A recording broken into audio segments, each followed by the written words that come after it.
But that's when the security guard made the mistake of saying, and I quote, "Look on the wall. The sign's been there for a year and a half." Anthony is blind. Oh, man. Nuts and seeds. Sure. Unsalted nuts? That's right. Try that on your wife. Okay. Fruits and vegetables may be dipped in healthy dips such as hummus and yogurt. All right, hummus I like. The ranch that you drench it in, yeah, that ain't good for you. I'm still using those bagel chips. Oh, why not, man? For the hummus? Yeah, I'm not. To me, I already feel like, yeah, that's healthier. It's close enough. Correct. And you know what? Close I think we do a lot of that, especially in our society. It's like, you know what? It's not the worst for me. It's better than other stuff. It is. Yeah. Because we have so much bad stuff. Right, It like makes these pretzels are so much better than chips. Exactly. Even though they're probably not. You ever the bitchin' sauce? I've heard of it, but no, I haven't gotten pretty into it. good. All right, I dig it. It's So like now- some healthier sauce made with something. You know, it's like almonds or something. You talking about like you're right. the hummus dip? Yeah, Right beside- it's over there, that right- hummus. It's right Oh, beside it. yeah, yeah, They got yeah. a squirt, they got a Ooh.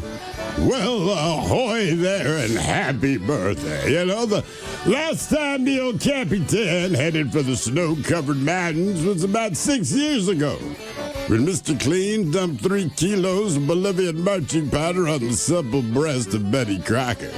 After inhaling the fresh pow-pow off of Betty's milky snuggle puppies, I went tongue skiing from one slope to another. You know what tongue skiing is? Don't act like you don't. Come on. Anywho, after hitting the skin slopes for the afternoon, me and the other mascots got us a bite.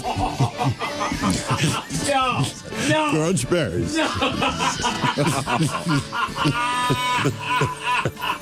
Got a couple of pirate jokes. You dump that. Yes, I did. But anyway, so then you got prostate cancer, so they chop that off, and I go, well, can I get a prosthetic? And they go, no, there's no prosthetic for a prostate gland. And so at that point, you're basically done in the bedroom department. So So you're done Anyway. in the no more sex life is what exactly. you're saying. Once again, bedroom colors, here are the 7 words you can't say on the radio. He made it that long. Sucker, mother, and please keep those words in mind when calling. Now, back to the program. What is happening? It was a weird day. It really is. You got the Super woman just weird. thrown off of a bridge, man, voluntarily. Hey, give me the biggest testicle. I don't understand. I just. Some I of feel these like, decisions are just confusing to me. well, I feel like, that's when you want a parent there to say, hey, son, I know it's funny to you right now. I promise you, you're going to regret this decision. Let's try one more time. What's in or on your body that you were not born with? 206-803 That Rock. guy also sounded a little bit like Ric Flair does now. Yeah, a little bit. Right? I kept listening to it. I'm like, who does he remind? I was like, oh, he sounds like Ric Flair. You start picturing Ric Flair when he was talking. Kind of. With one big testicle. Hello, Christine. Welcome to the men's room. Hello, my me. Hola. Well, in 2015, I was, something happened, but then they threw me over the bridge in Tacoma, over off by Yakima. Whoa. What do you mean they? Who? Time out. You said someone threw you off of a bridge. Did I hear that correctly? Yeah, it was a long night of being, You knew it was coming. Finger on the Bedroom button. colors, here are the 7 words you can't say on the radio. Sucker, mother, and please keep those words in mind when calling. Well, Now, back to the program. She cusses one more time. It's over. I'm a welder fabricator. No. You just Hang on, can't slow cuss. down. Wait. Chill out. You can't I know, cuss. You sorry. can't cuss. So let's go back to the very beginning. My bad. You're in Tacoma. Someone throws you off a bridge. Okay, continue. I can't Yeah, imagine why. And then I'll leave you with this last and final popular snack here for National Snack Day. Comes in all different assortments. Chips. Yeah. Chips, yeah. Come on, chips. No doubt about That it. is probably the snack that I, for the most, feel so horrible about myself that I will start, and then all of a sudden you feel the bottom of the bag. Like, doggone it, I did it again. Why do you feel bad when you eat chips? Because they go down so easy, and I consume so many of them, and then you start looking on the back, it's like serving size, 9 chips. No, Doggone it. listen. I have determined that when it comes to what they say their serving size is, whether it's ice cream, potato chips, cookies, all that, I'm like, you're so wrong. It's like the airport shot. Like, that is not a serving size. Oh, my God. That's like the bottom of the bottle. Like, you should apologize and say, oh, we just ran out of Jack. Let me get another bottle. Or the hotel. Yeah, that's why there's so little of it. Screwed me over my Serving life. size. And why are they putting chips on other end caps now? Yeah. Like, look, I've made it safe. I didn't even go down the chip aisle. Oh, no. Then I'm coming out another aisle. There's chips. And cookies. Oreos are all over the down place now. Yeah, but they don't have the pull to me the chips do. Typically, those things are on sale. Yeah, but these Utz chips, man, they keep showing up, and they're just on the corners. Yeah. Ask your wife. She goes to the same store. I guarantee you she knows. And they're only in family size, Mike. They're daring me. Yeah, I mean, I guess I can fathom if she just has a little stump. Yeah. Oh, she does. It's He just, didn't see a hand, so he just assumed she was holding something. maybe, right? I don't know. It's very awkward. She's like, I don't have a hand. Yeah, he had to feel stupid in that moment. Yeah, the Canada thing, that just seems like a dumb idea. I'm not even sure I want to say it's entrapment. Like it almost seems like they were just like, dude, what if we use the drone and see if people are... And it's like, well, yeah, but that's going to distract people. That was kind of her point. Like, I took the picture of the drone because it's not labeled like police.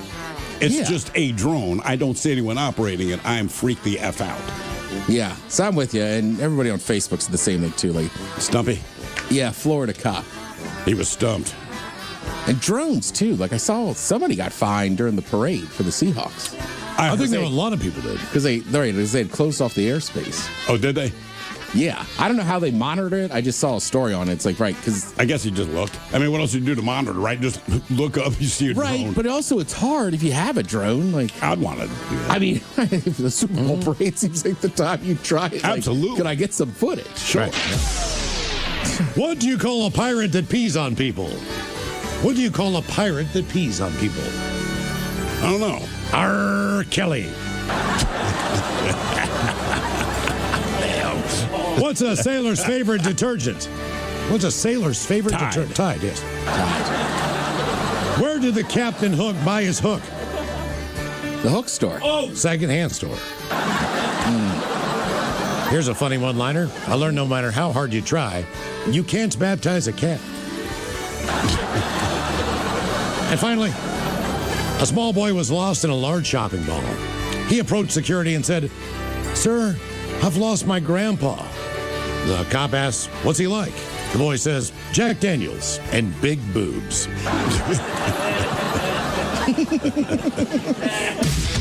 I just want to say to Dr. Hellbilly on YouTube, you are 1,000% correct. I was going to spit take when they were posting up there. She wanted to use a nickname on the air. Yeah, I'm not saying that. Well, okay, what did she tell you? What was the story? That was it. I literally answered the phone. Let me write it down. I literally answered the phone and I just said, "Hey, men's room, are you calling in to answer the question of the day?" She says, "How about a titanium pelvis? How's that work?" I said, "That works perfectly. What is your name?" She may have been hitting on you. Then she gave me the nickname. And that's the name. That's the nickname that she wanted me to say. Oh, my God. Yeah, I'm not saying that. She said it so matter-of-factly. Oh, my God. The same way that she mentioned getting thrown off of Tacoma Narrows Bridge. Which apparently is a fairly common It thing. happens. You know, I've lived down there. It happens. Your name is the involved. Yeah, I know. That would be like, no. People have called me that, but it is not my nickname. Yeah. I just wonder. What is this? Cockpit? Did you see? Yeah, saw it. I know. Saw it. I know. I was like, okay, I don't think we're going to use that name. Because Mike just got pointed at the screen. I learned it and opened his mouth to him. I'm not saying that. Not since Ted's got a better one.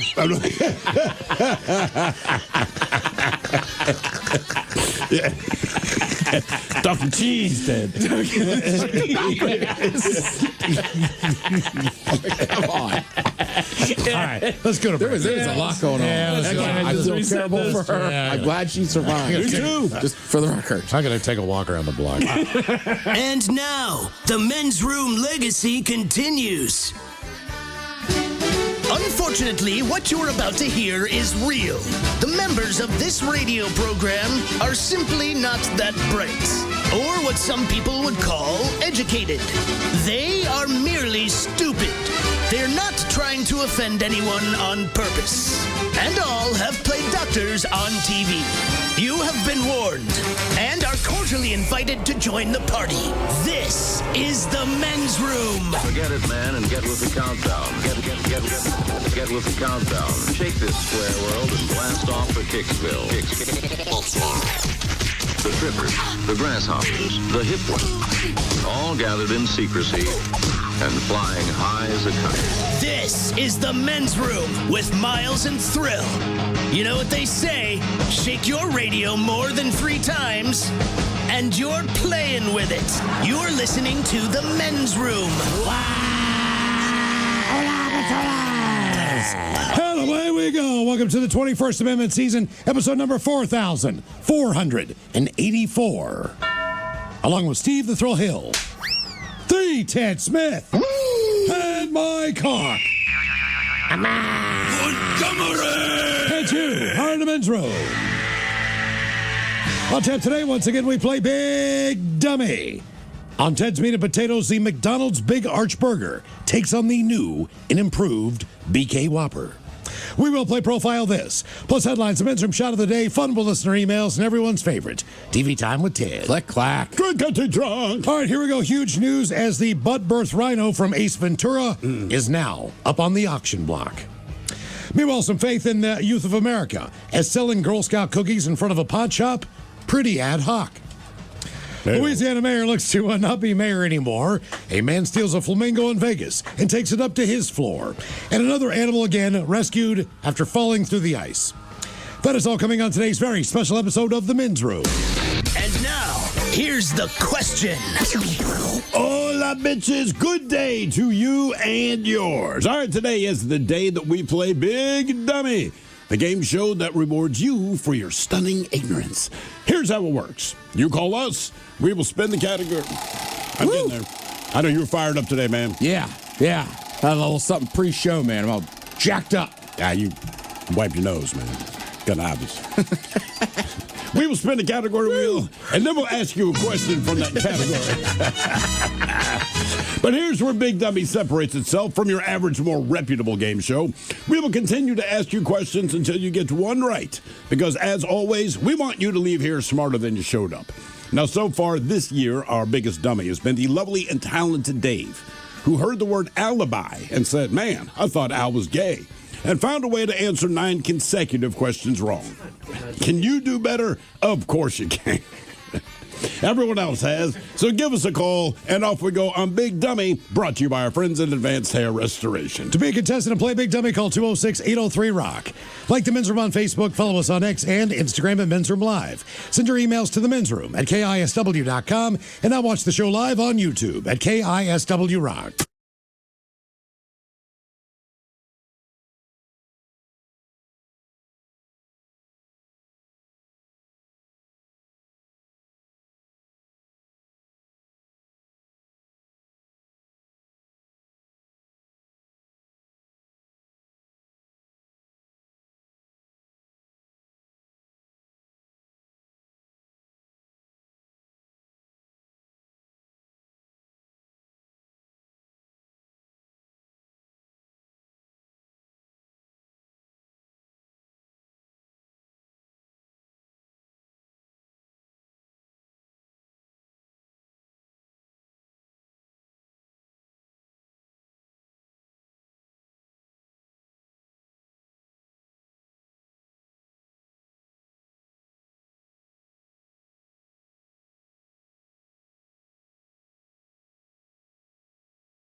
Friday, we were reading the story about if you ever have a problem at a Burger King, you can call the president. Which is amazing, right? Because that does not happen. I don't know how the hell he got our number, but if this is for real, is Tom there? Hello, Tom. Welcome to the Men's Room. Hey, guys. You know, it's funny.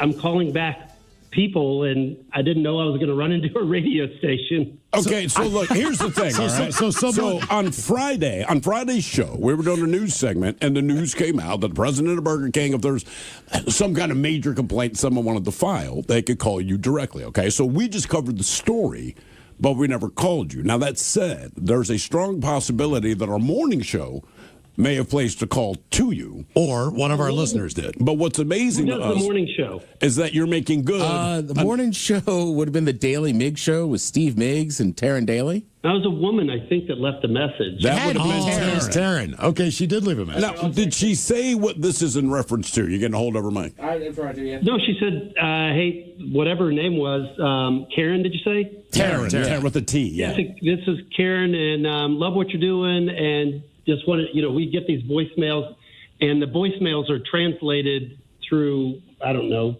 AI or something, and I couldn't make out what it said, so I was calling Karen back to find out either, because we get half praise, half people saying what we want you to do better. Us too. We understand what she wanted.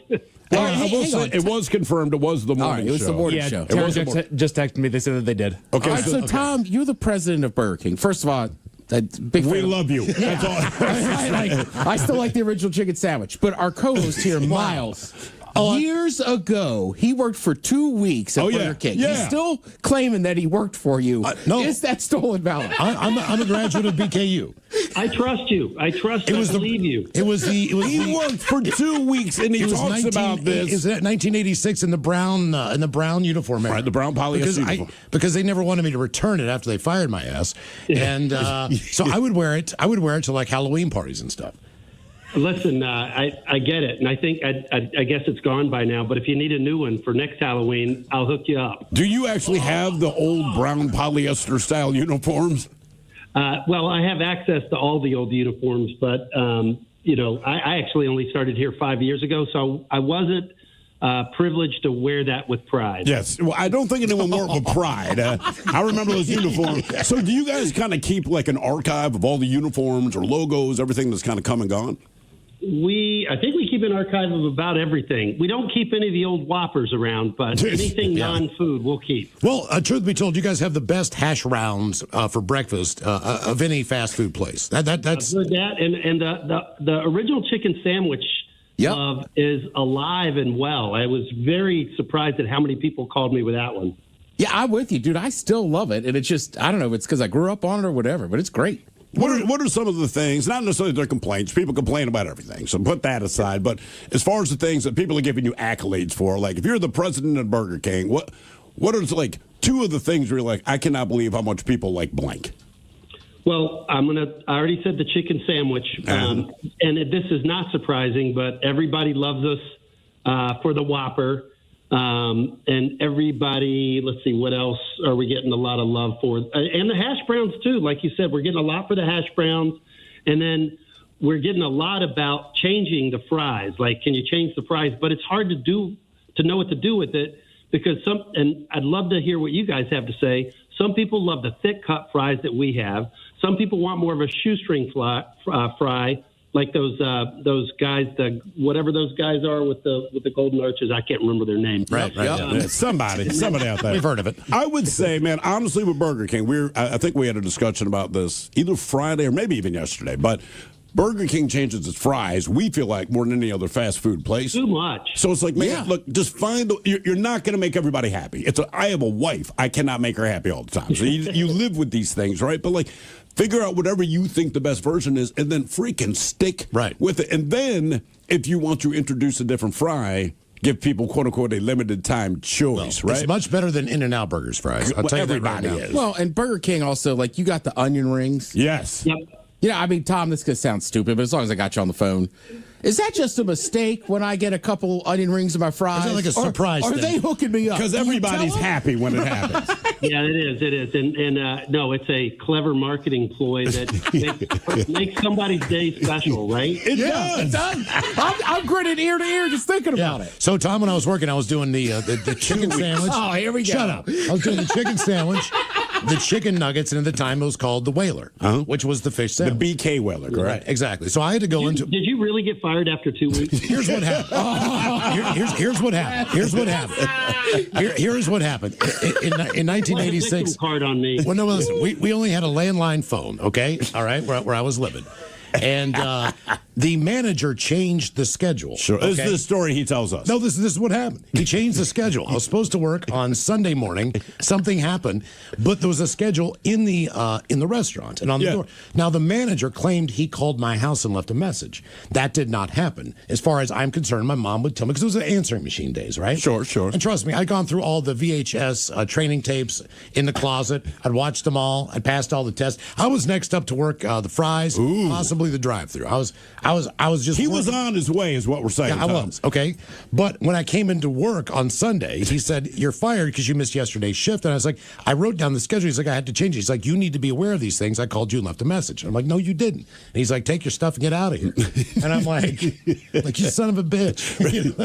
I wish you would have elevated that one. We could have gotten to the bottom of that. All That right. is unacceptable. Yeah, well, I was 16 years old. This is 1986. But I was so mad, and I was so happy the Burger King came to my hometown in West Virginia because we never had one, and that made me not want to go, and that sucked because Burger King was my favorite. Because Burger King actually puts mustard on their hamburgers. Yes, where most places don't. So, like, that was one of my sells. Plus, it's like a flame broiled burger, you know. By the way, Tom, just some listener feedback here. One person says they loved getting the gold crown as a kid. Is that something the kids still get when they go in, or no? Absolutely. But, it's funny. When I take these calls, I actually had somebody in Arizona say, hey, every time we go to Burger King, we don't get a crown anymore. So gave us the opportunity to call up the owner and say, hey, what's up there, brother? What happened to Creepy Burger King? The Creepy Burger King, I think I'm allowed to say this, he's been fired. He was. Oh. Just like Miles. Listen, okay. He was waking up in bed with people's wives. It wasn't right.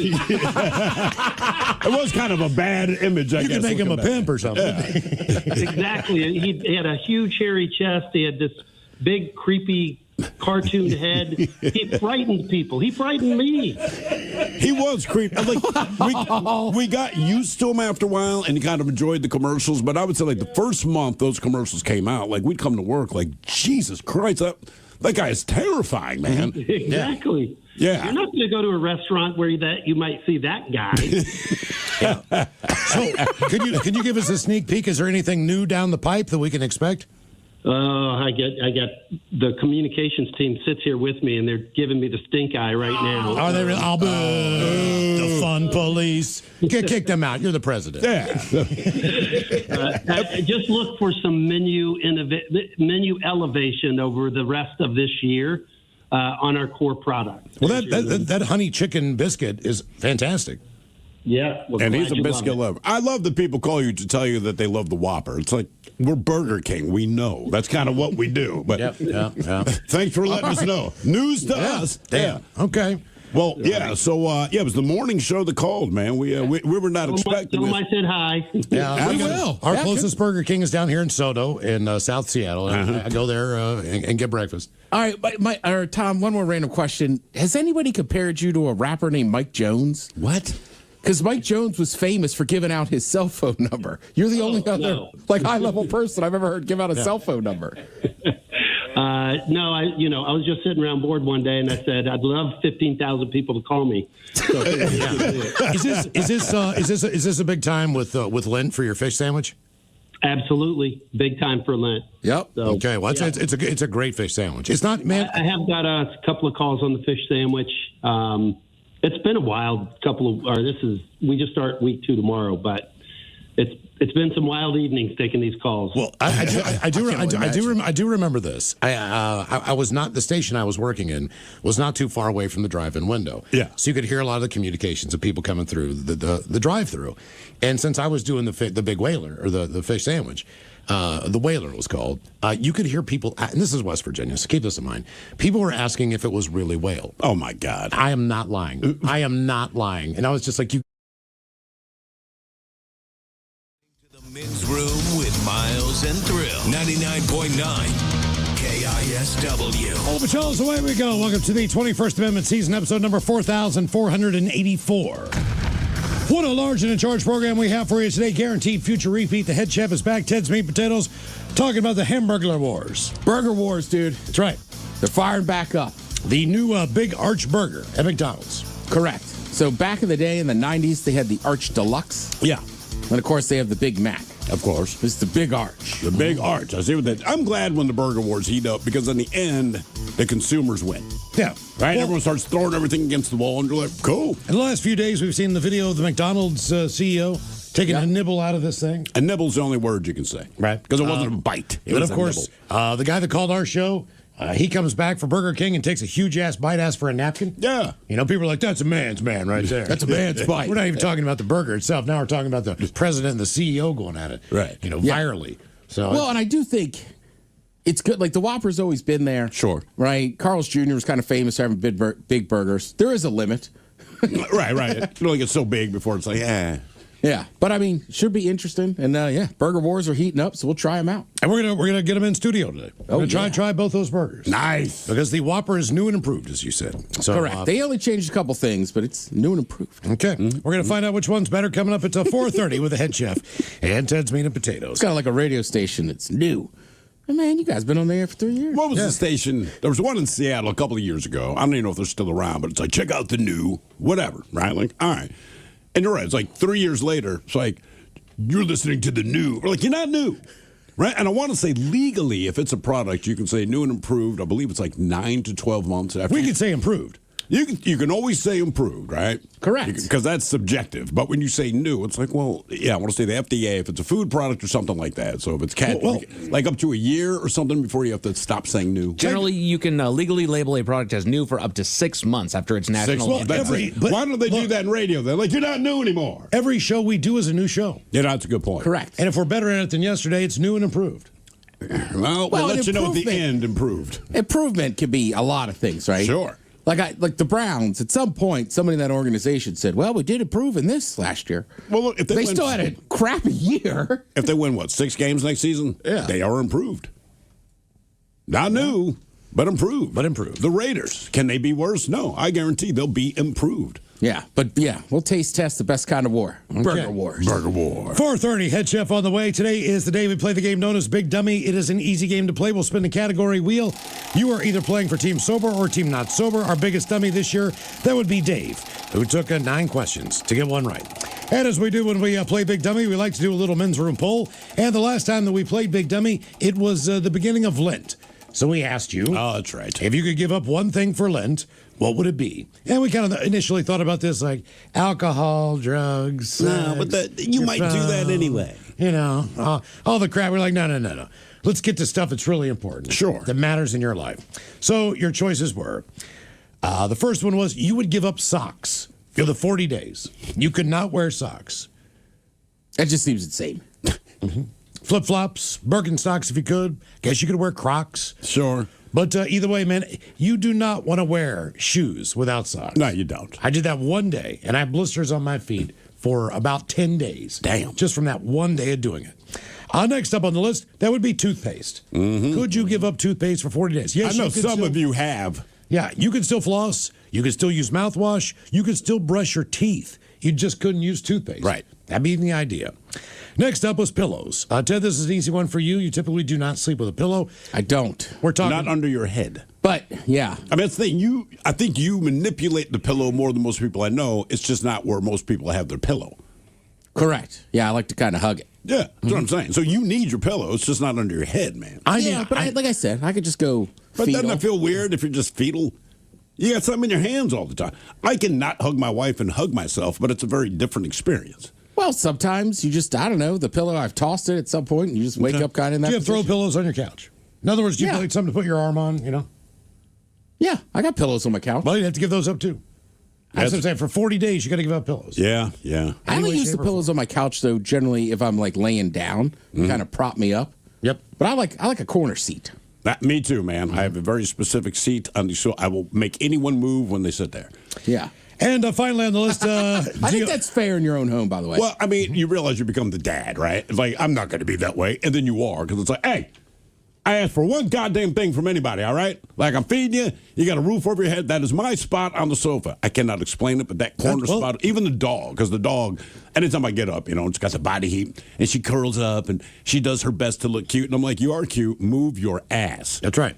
That's why back in the day, man, dads had their chair. Yeah, just Correct. the chair, the Archie Bunker chair. And you knew you were not allowed to sit in that chair. You couldn't even sit in it if they weren't home. And somehow they could get home from work and like, who sat in my chair? You're like, how can you tell that someone sat in your chair? And when you did sit in it, you're like, this is not really that comfortable. It's not. That was the weird thing about it. Finally on the list, that would be deodorant. Could you give up deodorant for 40 days, Steve? You said you do not wear deodorant, so that would probably be an easier one for you. Yeah, I might stink, but yeah. You don't wear deodorant? I don't wear deodorant, but I don't stink. No, you don't. That's why I was surprised. And that's one thing, because I work with dudes and we're all in here and we're pretty open and honest. Sure. Right? So I'm like, if no one has told me that I stink, at least for my armpits, then I'm not stinking. And also, I'm married. They'll let you know anything. Now, voting was pretty close. If you follow us on X, that's where you vote at Men's Room Live. Coming in at fourth place, 18%. The least thing that you would want to give up for Lent, that would be toothpaste. I appreciate that, everyone. Thank you. Which makes a lot of sense. In third place, with 26% of the vote, you said you would give up socks. Man. Again, a fourth of our listeners. I mean, I guess if you're just wearing sandals, but it gets think cold. of the time of the year. Yeah. Right? Most Lent. of our listeners are in this area during Lent. Like, no, man. And a lot of you are in colder areas across country. I saw a guy in the parking lot for the NFC Championship game. Now, it was a nice sunny day, but it was going to get cold. Yeah. He was wearing jeans and sandals, and I was like, Bro. One, don't wear sandals to a football game unless you want them to smell like beer and french fries, right? Yeah. yeah. I mean, if for no other reason, man, cover your feet at a live sporting event. Rain could be sideways. It could be 43 degrees, and you can walk downtown in Seattle, and I guarantee you'll see T-shirt walking like nothing's wrong guy. There's a guy that we see every day. Seriously. Same time. He works in a different building, but he whatever time he gets out of work, he always walks by. I'm out there smoking. This dude relentlessly wears shorts and does not wear jackets. He might wear a hoodie, but I mean, on the coldest days, right, it never changes. He has his little backpack. Dude walks by. I'm like, it's unbelievable, man. In second place for giving up for Lent, that would be deodorant at 27% of the vote. So just squeaking out socks. Number one, believe it or not, pillows. People did not want to give up their pillow. 29% of you said that would be the one thing that you would not give up for Lent, or you would give up for Lent. Right. would give up. Yeah, would give up. Would, yeah. So pillows is the winner there. Now, today on the program, we've got some news stories. A couple of stories here involving mountain lions. As a homeowner in Shaver Lake, California. Shaver Lake. Was stunned. Not a hippie community. Sign me up. Stunned when they looked at their security camera footage to find a group of mountain lions walking across their property.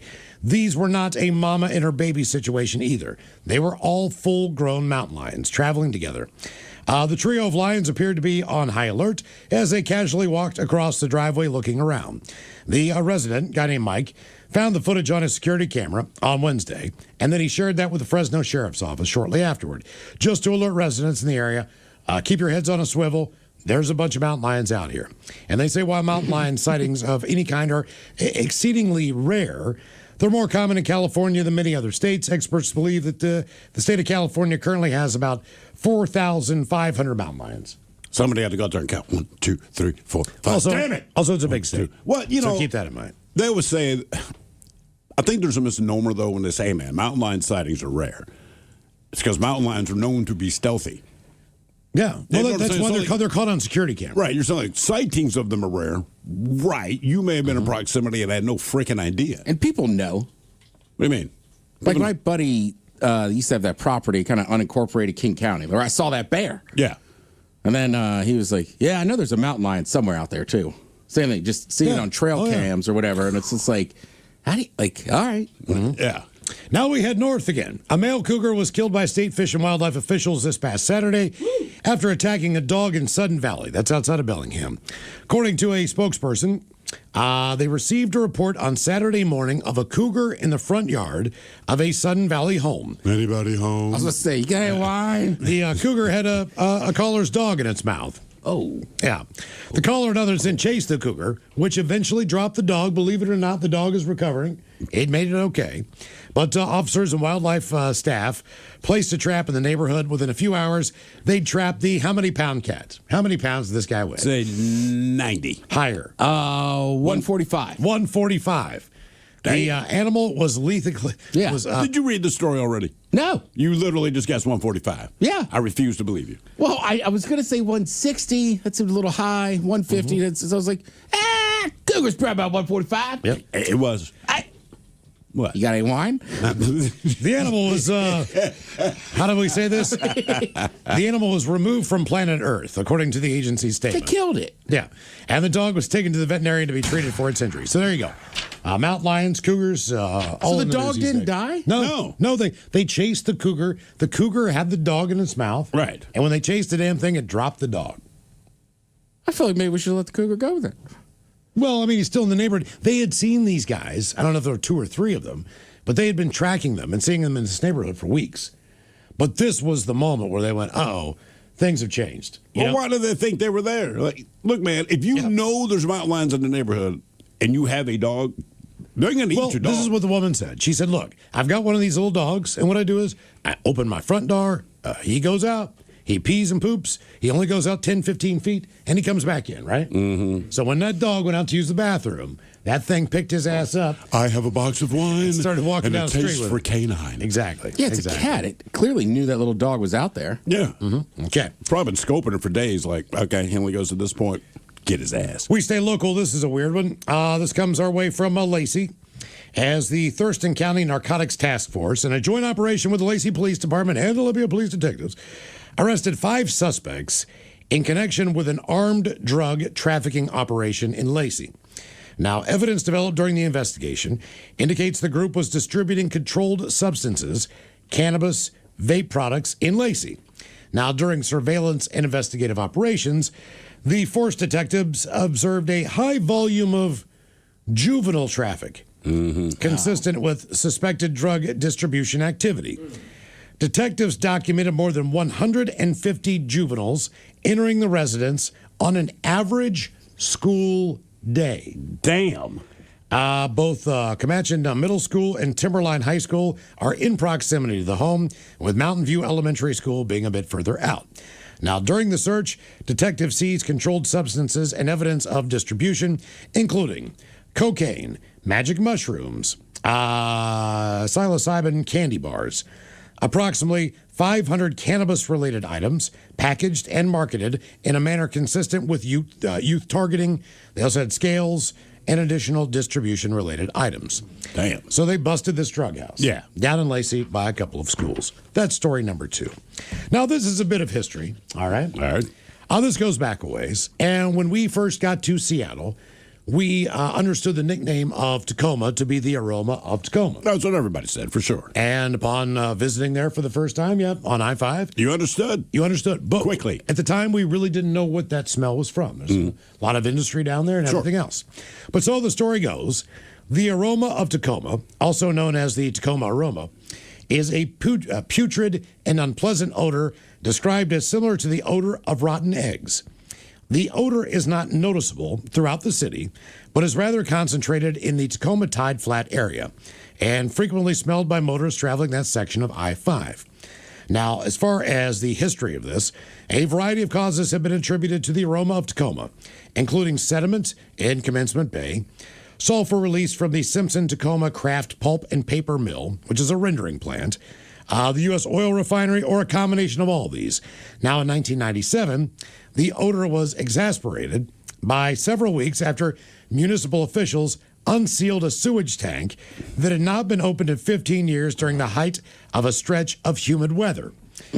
By the early 2000s, believe it or not, the odor had started to lessen, but not eliminated, after the Tacoma Craft Pulp and Paper Mill installed new combustion technologies. Now, the West Rock Paper Mill closed in September of 2023. To give you an idea, the smell of Tacoma, the aroma, it's almost occasionally you'll get a whiff of it. Yeah. But for the most part, you don't smell anything anymore. No, not so much anymore. And during a, believe it or not, this is kind of interesting. Research in 2003 suggested the aroma of Tacoma had contributed to a long-term depression of housing prices in the city. Yeah, for sure. Author Timothy Egan called it one of the longest-lasting nicknames in the Pacific Northwest, and then used that to talk about environmental consequences and destruction along the Puget Sound. Here's an interesting tidbit about the aroma of Tacoma. During a concert stop at the Tacoma Dome in 1985, Bruce Springsteen reported the odor was so overwhelming that he was forced to leave town early. Damn. Damn, Bruce. He left town early. A local doctor said the noxious fumes were unhealthy. The EPA said the smell was due to total reduced sulfur emitted by the downtown paper mill, which is 1.5 miles from the Tacoma Dome. And we have one more story for you, and we'll tie it all together. It says, help. I'm being held hostage by my neighbor's nonstop barking dogs. This comes our way from Oregon Live down the road. And the writer writes in, I'm at wit's end, and I don't know what to do anymore. My neighbor's dog barks constantly. I'm not exaggerating. This dog barks from early in the morning until late at night. Sometimes it's a sharp, frantic bark, just every few seconds. Other times it's a low, rhythmic bark that just goes on and on and on. It happens whether someone's outside or not, rain, snow, sun. He barks. I've started tracking it out of desperation. Some days it's 8 to 12 hours of near constant noise. I've tried everything I can think of. I spoke to the neighbor kindly the first time just to make him aware. I followed up weeks later, still politely. Nothing changed. They either dismiss it or say, he's just a dog. It's what they do. I've tried sound machines, headphones, moving to the other side of the home. Nothing makes a difference. I've even started avoiding being home during the day just so I could get some peace. And it's wearing me down. I work from home. The barking has made it nearly impossible to concentrate or have Zoom meetings. I've lost sleep.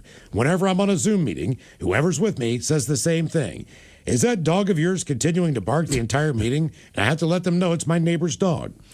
At what point is this more than just a frustrating situation? And what can I realistically do next? I don't want to be that neighbor, but I feel like I'm being held hostage by a dog that won't stop barking and an owner who won't take responsibility. So, is that dog inside or outside? I believe outside. Oh, it's even worse, man. So our poll today, one is in your neighborhood, okay? So is it going to be mountain lions, which means you're going to have your head on a swivel. Somebody here, just a nice comment on YouTube. Springsteen's from Jersey, and he left Tacoma because of smells. That's You're not wrong. Second thing that could be in your neighborhood, that would be a drug house. All right? The third thing would be a pulp or paper mill. And finally, barking dogs. Yeah. So pick one of those. As the poll is up now, if you follow us on X, add Men's Room Live. In case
Of people coming through the drive-through, and since I was doing the big whaler or the fish sandwich, the whaler was called. You could hear people, and this is West Virginia, so keep this in mind. People were asking if it was really whale. Oh my God! I am not lying. I am not lying, and I was just like, "You got to be kidding." Was it better to say yes? No. I mean, like, well, the woman was working the drive-through window. She always just look at me, just shake her head. She's like, "You hear that?" I was like, wow. Have you ever heard the Dane Cook bit on Burger King? No. Look that up. It is not fit for prime time, so don't play it on the air, but it is the funniest thing you will ever hear in your life. And a quick question for you. How does one end up being the president of Burger King? Like, that's not just something that happens because you answered a want ad in the back of the paper. The Burger King Nation is all looking at me and asking that same question. Okay, all right. Is there a Burger King lifetime card? Is there like one of those things where like you give to somebody? Like Jay-Z rolls in and he has like he's the like Burger the Burger King King card for life. There is a black card out there. There's only 5 or 6 of them, and I've heard from some celebrities that have them. But then apparently they keep calling and saying they're not working properly. So I really? So what is the criteria for someone to get a Burger King black card? And would all of the employees know? If I worked at Burger King and somebody rolled in, and even if it's a celebrity, but if they said I have the Burger King black card, I just would not believe them. Well, then you just swipe it and it says, "Yep." Oh, okay, that's good. So, and and now that you mention it, it has been some celebrities that have been in our ads. Okay. Our training, when the managers went away to training, I think they go to Jacksonville. Is that still the case? It's Miami, actually. Oh, much better. All right. Okay. Yeah, that's pretty cool, man. You get to run Burger King and live in Miami. I mean, hell, it's freezing cold here. Yeah, no kidding. It's not cold there, is it? Well, it's cold for Seattle. It's not awful in Seattle. It's not. It's sunny. We'll take the sun. Yeah, we got a decent day. Yeah. All right. Well, Tom, thank you for calling back. Thanks for calling back. Yeah. Hey, great talking to you. And like I said, tell the morning team, sorry I called a little too late. No, that's all right. It worked great for us. Yeah, we stole the bit. Thank you, Tom. Take care. Wow. They can play this on their show. Honest to God. I can't believe I got to talk to the president of BK. And you got the vents about getting fired. You got the vents about getting fired. You son of a bitch, fire me. You just have to understand, off air, Mike goes, hey, because Mike was not here Friday. Right. So he didn't even know we'd even talked about this. And we did not call him, but Mike's like, hey, this guy named Tom on the line, and he says he's the president of Burger King. And I haven't heard this bit. I haven't heard this story or anything about this. All of a sudden, there's this guy named Tom who's calling and saying, I'm the president of BK. That's when I pulled the story. That's why I was like, man, this is really different for you really to be able to call the president of a company to give them their honest opinion, and they are going to call you back. So I thought that was a bunch of crap. I said the same thing. I'm like, is he really going to take the time to call anybody back? Then his ass ends up calling our show the wrong show, but still. Like, right, and I reached out to Tara, and she said that they left him a voicemail they asked for like T-shirts and stuff, and then now we got Steve Miggs that's emailing us here. So if you're both still listening, sorry we stole your bit. Oh, that's good. Yeah, that's good. I didn't know. Asked for a T-shirt. Thanks for setting up that interview for us. So pissed. Actually, he says, this is from Miggs. He says, this is amazing, fellas. I cannot believe he actually called. I can't either. He did, but just to see Mike, who was not here, even when we brought it up, like. Because we had explained to Mike, I was like, hang on. No, Mike, it could be. Is this like a whole thing? But you we can didn't call him now. Yeah. Right. It just wasn't us. This is the wildest damn thing that has ever happened in my career. That is weird. Like, he says he's the president of Burger King. And to be honest with you, if Miles had not covered, the only place I've heard it was from Miles. If he had not covered that story, I would have zero belief that the president I mean, of it's Burger been going, King. it's been making the circles on social, but you're right. I kind of forgot about it until Mike said this guy Tom says he's the president. And it's his dinner time. It's 6. That's what I'm saying. It's kind of 6:30 on the East Coast of Miami. And you'll talk to people that'll make claims about themselves that you don't quite believe. However, he said it with such authority and so directly, and it sounded like he was ready to take a call from somebody. Yeah. That I truly believed it. He said it in the way that I believed it. It's like, okay, we got And the funny president. thing is, he did not expect to be on a radio show. No. He just thought he was going to talk to Taryn. Oh, I'm sure that freaked the PR department and the communication people out. Oh, yeah. Which station is this in? What's that phone number? Exactly. Well, he already said he's sitting in a room full of them, right? Which we call the, what are the Easter Island heads? You know, they're just all frowning and staring at you, right? Yeah. And then you're going live on a radio station. You know they were sweating. I guarantee you. We should have invited him to the St. Patrick's Day parade. And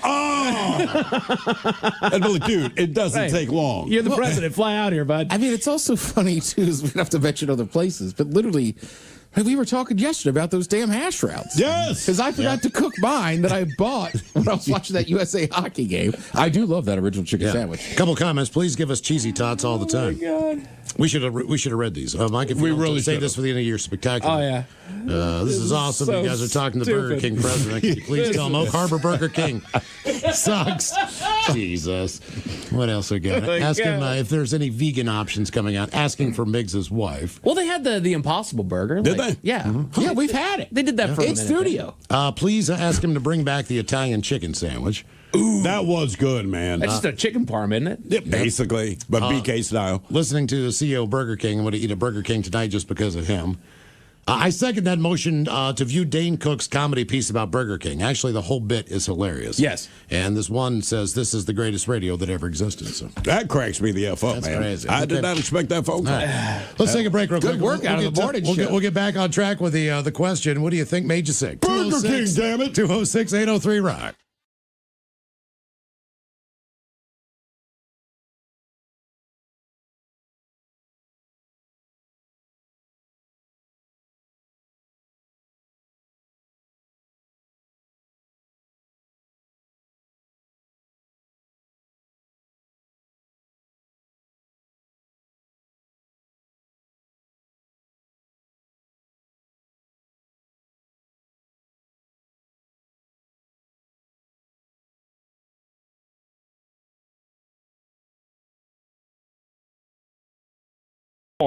in Seattle. And the second one, may he rest in peace, Ozzy Osbourne with Black Sabbath at the Tacoma Dome on February 6th. That was a good one. That was a good one. Those are some strong shows to start with, man. I kind of find, like, when you're in a car, you're trapped. So no matter what your parents are listening to, that's what you are going to listen to. Every once in a while, you get a turn, but for the most part, it's their way or the highway. And a lot of those bands, not necessarily do I listen to them, but I know every single lyric to all the songs. Like, yes. I mean, Jesus. If you play Anita Baker, I hate to say this, I can sing every lyric of every song on that. I had no choice. Right. My mother would listen to that thing on repeat. It's just, but now when I listen to those songs again, I'm like, you know what? Three Dog Night didn't suck that bad. Well, I now own the Anita Baker record because I realized now that I don't have to hear it, I actually like what the hell she was doing. Or the Guess Who, or whoever the hell they were listening to. Right, to me, it was Motown. Right, same thing. We're My just dad talking just about played it all the time, but I love it now. We're just talking about George Benson outside. My house was like, man, I picked up some George Benson albums, and I'm like, my dad gave me his vinyl collection. I grew up listening to that stuff every single day. She kind of blew it off. I got his right, I put it on. I'm like, George Benson was a badass, man. Right. This stuff's great. Well, even when the Carpenters come on, I'm like, oh, my mom loved the Carpenters. She loved the Carpenters. Okay, I get she still it. does like the Carpenters. I mean, she doesn't listen to them all the time, but I mean, I grew up listening to that crap, so when I hear it, I'm like, it's nostalgic. I know all these lyrics. Right. Like, I know every single lyric to these songs. Well, Justin, Carole King's the same way. So, Justin, all right, so these sound like good things. Are there any negative things about knowing that you are basically your dad's son, so to speak, where you're like, oh, boy, this is the Negative other part of it? things, Yeah. I think it's more on his temper. All right. I would say the least, on his temper. Like, it will take a lot for me to get ticked off. It's the same way with my dad. Like, but I will get to the point where I will go ballistic on something, like my dad would. Okay. But it takes a while to get there, you're saying? It does take a little bit for me to get there. Do you have any food similarities? Food similarities? Yep, pretty much. Okay, that's the one that's a little bit different for me. Well, I take after my mother in every way except diet. All right, so me and my mother were both crazy. We're loud. Do not tell us what we can or can't do. Blah, blah, blah, all that stuff. We're loud mouths. We know it. But when it comes to food, my father and I basically have the same palate. If it is made of plant, we'd rather not eat it. Or my brother takes after my mother. The only way he takes after my mother is diet. They'll both eat anything. Well, I'll try anything. Doesn't mean I like everything. Right. But I know for a fact, as far as like what my mom enjoys, is not necessarily what I'm wanting to eat. Sure. You know, I'll see my dad sit down and order something. I'm like, you can have anything. Like, why did you pick this? Yeah. You know, like we're at a restaurant, man. Like you can order something. You know, that's. I mean, I definitely have some of them. Like I find myself now, like when my dad did it, I don't know why as a kid it would annoy me, but now I do it. I'll just get a paper bag and then crack peanuts, sitting in my living room watching But it sports. bugged you as a kid. But you get the paper bag up. Yeah, and he would do it all the time. Well, it makes sense because you don't get all the You don't want to shells get. everywhere. Look, I get it. I don't know why as a kid it annoyed me, but I find myself doing it, especially like Thursday night football. Like, oh, but I have some peanuts. Do you do that with pistachios too? Yep. Okay, all right. But I should try that because it makes a mess. There's certain things like you'd be hard pressed to ever see me order country fried steak. But it's delicious. I know, but he would just go on and had to order it every time and stuff. So do you not like it, or you just cut it out because you're tired of hearing about it? I think I'm just tired of hearing about it. And my mom would always be like, don't order that. It's like the worst thing you can order. Well, I mean, as far as your That's health. for sure, yeah. Correct. And he'd be like, oh, gotta get one. We went to the 5 Point. I'm like, Dad, they have the best hamburgers in here. They got great fries. 5 Point's really solid breakfast food, all that. He got an open-faced turkey sandwich, right? All right. Now, they put it on Texas toast, like egg toast, like egg bread, and it's toasted real nice. And and it's they use fresh turkey. They make their own breasts and slice it. Yeah. And then mashed potatoes. And when he ordered it, I was just like, what the hell are you doing? And then I look over and I'm like, oh my God, that looks great. It sounds great, man. Yeah, but I would never order that. You know what I mean? But sure. He's got this big plate of food. It looks like Thanksgiving dinner. I'm like, damn, man. All right, okay. But what about your kids as far as, like, there's certain things you can definitely see with your kid. You got this from your mom, you got this from me, whatever. But when it comes to their food choices, my daughter could drive you absolutely crazy. I'm like, I don't give her too much grief because that was me, right? She knows what she likes. And at her age, does not want to try new things. And sooner or later, she'll get through it. But it'll drive my wife bonkers. Now, how long did it take you to try new things? When I started working in restaurants, so like 18 years old. Honestly, it's just, okay. I knew what I liked. And for me, it's peanut butter and jelly or bowl of cereal.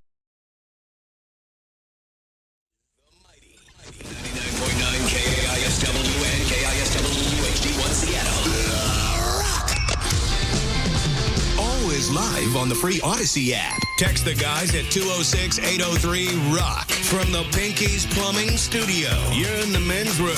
Game is Big Dummy 206-803-ROCK. Steve, who is our first contestant ready to play the big game? Hello, Ryan. Welcome to the men's room.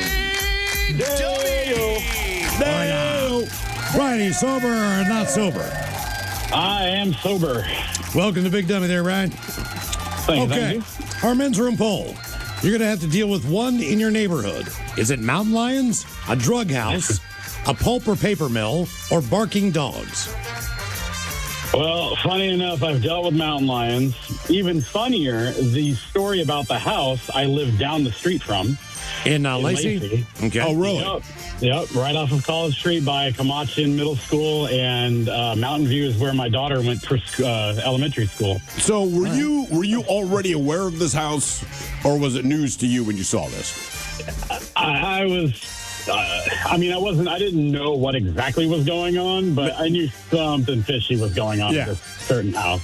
All right, fair enough. The funny thing is too much foot traffic. Yeah, and then like selling vapes to teenagers, I feel like that just increases the foot traffic 1,000. Exactly, and you would think. Yeah, with that middle school right next to it, yeah.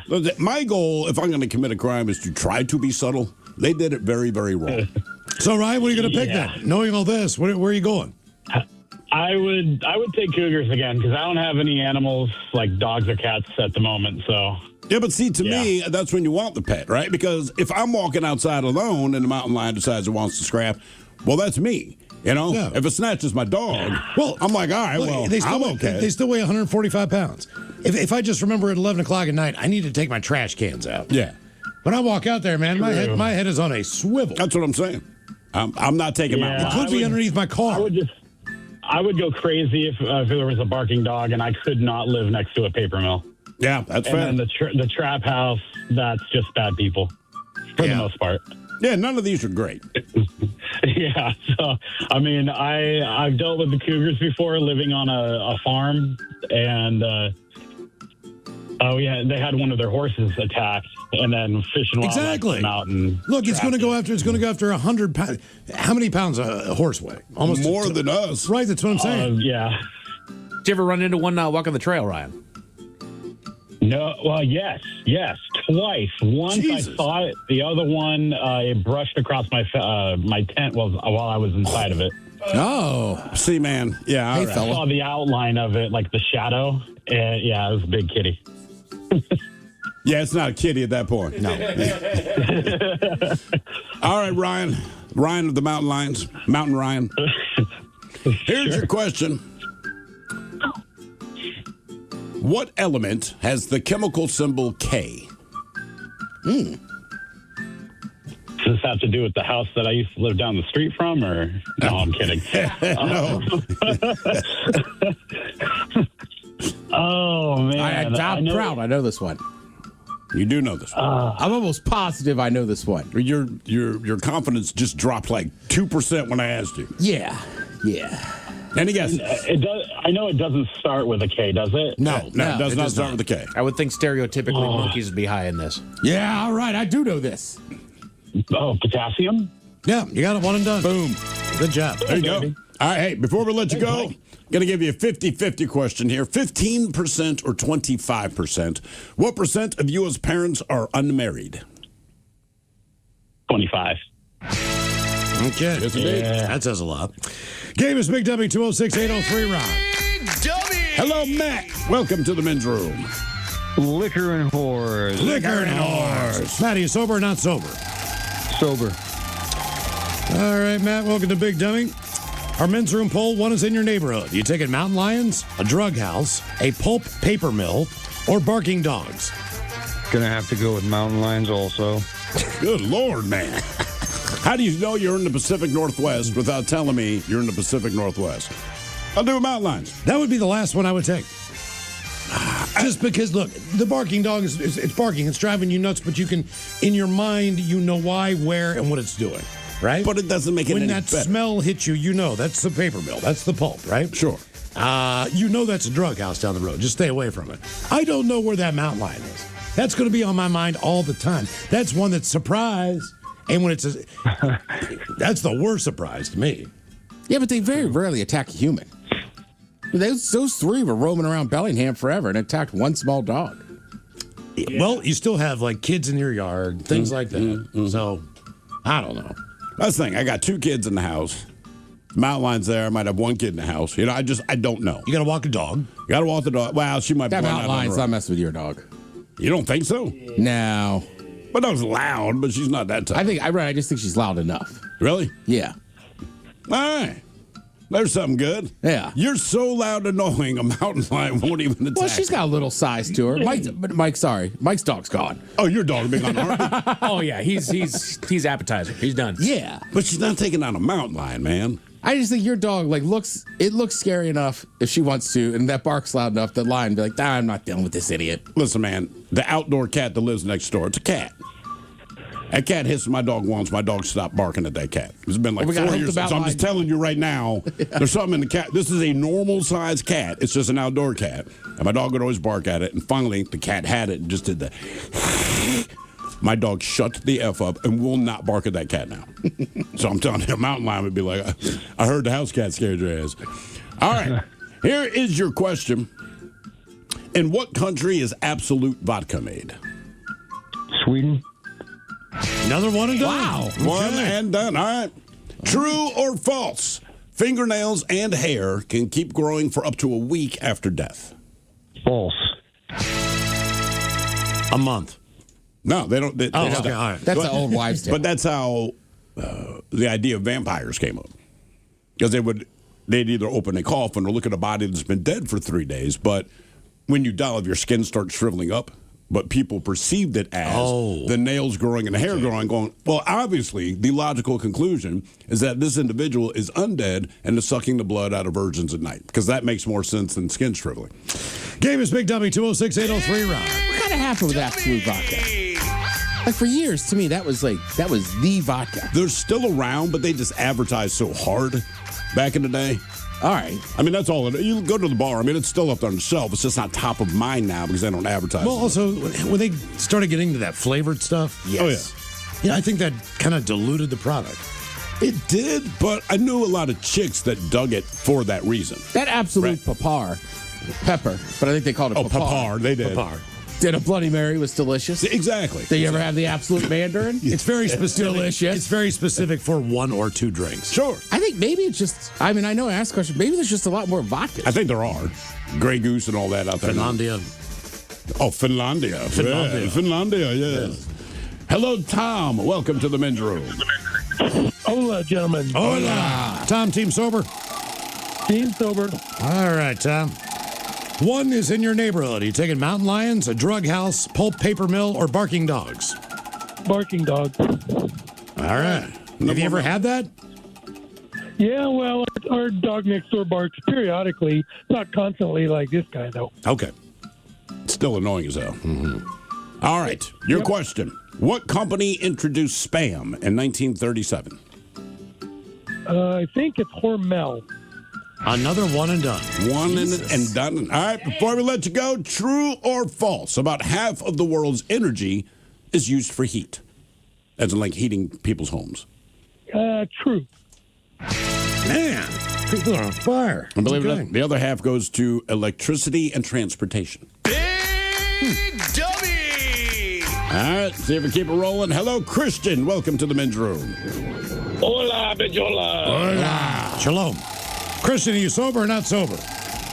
I'm on my way home from work, so sober. All right, welcome to Big Dummy. Thank you. Okay. All right, so what is in your neighborhood? You take mountain lions, drug house, pulp paper mill, or barking dogs?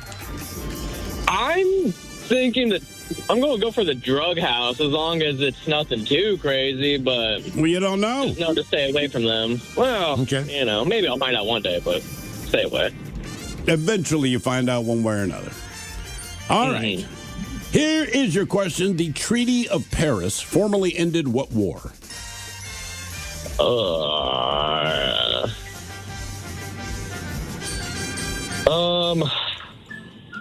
Was that the Revolutionary War? Another one is what is going on? I don't know. People are smart today. All right, before we let you go, true or false? The first webcam was invented to see if there was coffee in the break room at Cambridge University. Oh, it's definitely true. Jesus Christ. You have some harder questions, Suit. I know. What is happening? This isn't even fun now. Oh, sorry, Ted. It's too easy. Is this like junior big dummy? Like Yes, it's teen big dummy? Teen big dummy. tournament, yeah. Celebrity big dummy? Middle school big dummy. Hello, Don. Welcome to the men's room. Hola, bichachos. Hola. Don, sober, not sober. Oh, man. I'm like a Visa gift card. I've been loaded since 1986. Okay. So not sober. What kind of gift card? Like a Visa gift card. All right. I come preloaded. All right. Sounds I like it. Don, what's in your neighborhood? Mountain lions, a drug house, pulp paper mill, or barking dogs? Maybe we should take drug house away from you because you probably want to go there anyway. Yeah. Definitely not mountain lions and barking dogs. Those are the worst. I think I would take the drug house. You are taking the drug house. Yeah, for real. Thank God I'm already sitting down. The drug house thing is tough, right? Because just, like I said before, like my sister, where she lives, not a great section of Baltimore, there's definitely an open air drug market in the alley across the way. But the cops don't really mess with those dudes, and she doesn't either. She's befriended them, so she doesn't even have to lock her doors. There's nobody really come. But there is times when you're sitting there like 2 a.m, it's just a constant flow of traffic. I think that would be annoying. Yeah. But I said that to Miles earlier after I brought your sister up. I said, well, the thing about the drug house, man, that exact thing. I said, if you're cool with them, you're good. Yeah, they got like a system running. Now, if it's like a weird meth house and everybody's going in and out of the house. Meth's a little weird. Yeah. Yeah, meth's a little different. All right. Your question. What was Tennessee Williams' profession? Singer, author, playwright, or baseball player? Tennessee Williams was a singer. Playwright? Playwright. Yeah. You're the biggest dummy. Look how stupid you are. I realize that. I'm glad you guys saved some hard questions. My God, man. Talking to this dumbass. Already on the second question. All right, your question. How many states end with the letter N? Oh. With the letter N? N. The second I'm going to say 0. Well, we know Oregon. Got Oregon, that's 1. Okay. Washington, yes. 2. I'm up to 3. What else you got? Michigan. Michigan, 1 more. Think cheese and beer. Wisconsin. There you go. So Michigan, Oregon, Washington, and Wisconsin. So on that note, how many states begin with the letter N? N. Let's see, Nevada. Yep. And North Dakota. North Carolina. Yep. New York. Yep. There's some more news. New Mexico. Yep. All right. And there's got to be one more in there. Or more. New Jersey. New Jersey. So you got North Dakota, North Carolina, New York, New Mexico, New Jersey, and Nevada. There are 2 more. One of them is also new. It's a tiny place that no one cares about. Right, it's above Jersey. New Hampshire. New Hampshire. Boom. And one more. It is the most boring state to drive through, in my experience as a child. No, yeah, we got this one. That's fucking Nebraska. Exactly. He's loaded, dude. Once again, Preloaded. Colors, here are the 7 words you can't say on the radio. Sucker, mother, and please keep those words in mind when calling. Now back to the program. I'm not a welder like the lady that swore earlier, but I was a fisherman for a lot of years. So. Yeah, kind of the same as far as the language is going to go. But yeah, so Nevada, Nebraska, New Hampshire, New Jersey, New Mexico, New York, North Carolina, North Dakota. That is 8 states that begin with the letter N. Your next question. Wow. What late actor was famous for the line Nanu Nanu? That was Robin Williams as Mork. You got it. Oh, Mork from Ork. Yes. The flex, dude. And I just had that in there. Mork. In the role of Mork. From Ork. Big Dummy! You know, Mork is also the name Mark if you're in Baltimore. Good day, my name's Mark. Hey, what's up, Mork? Hello, Jordan. Welcome to the men's room. Hello. Hola. Jordan, sober, not sober? Not sober, I guess. Yeah, just smoked, so yeah. All right. Nice day for that. All right, Jordan, men's room poll. What is in your neighborhood? Are you taking mountain lions, a drug house, a pulp paper mill, or barking dogs? I think I'm taking mountain lions because I'm stupid and not like a challenge. Okay. You covered that then. Good enough. That answers my questions for you. You're on high alert. Yeah. All right, your question. In what year were the original Woodstock Festival and Frosty the Snowman debuting on TV? 1960? Was it 69? 60 noise. Yeah, 1960 noise. Is that why you asked the question? Yeah, that honestly is. That is the only freaking reason I asked that question. I actually just said, what the year you were things born. happened? That was the year you were born. 1960 noise. And first man landed on the moon, but I thought that was too much of a giveaway. But yeah, that's exactly why I asked it. Thank you for exposing me. All right, your question. Who wrote the novel Fahrenheit 451? Oh, I don't read much. Bless you. Sorry. Yeah, excuse me. Shut up, Ted. Yeah. I got no clue. I'm just going to say J.K. Rowling to get it over with. Ray Bradbury. Yes. Yeah, did not know that name. Well, he's the guy that wrote Fahrenheit 451. I'm sure he wrote some other stuff. Couldn't tell you anything else. That's the second time that you said it like that. Can you say that title one more time? What, Fahrenheit 451? You kept saying Fahrenheit 451. Did I say Fahrenheit? Jesus God. I was like, how does he have that thing written down? Fahrenheit. Yeah. Let's say Fahrenheit. It's when you talk about foreigners and how tall they are. It's your Fahrenheit. All right. Well, in Ireland, I'm 5'10". The Fahrenheit. Your question. Sound navigation ranging is better known as what? I'm sorry, I cut out. Can you repeat that? Sound navigation ranging is better known as what? DNR? Sonar. Sonar. Oh. They describe something that's really gross. That's sonar. I heard down, not sound. Okay, my bad. I think my phone's just bugging out. My bad. Okay, that explains a lot. All right, your question. How many justices are there on the Supreme Court? 13? Wow. 9. Question 5. Question number 5. Borat hails from what country? Oh, my gosh. I believe he says it 400 times in the movie. Right, you've seen Borat. I haven't seen that since, I don't know, 10 years ago. I'm Borat. I come from... That's the way to do it.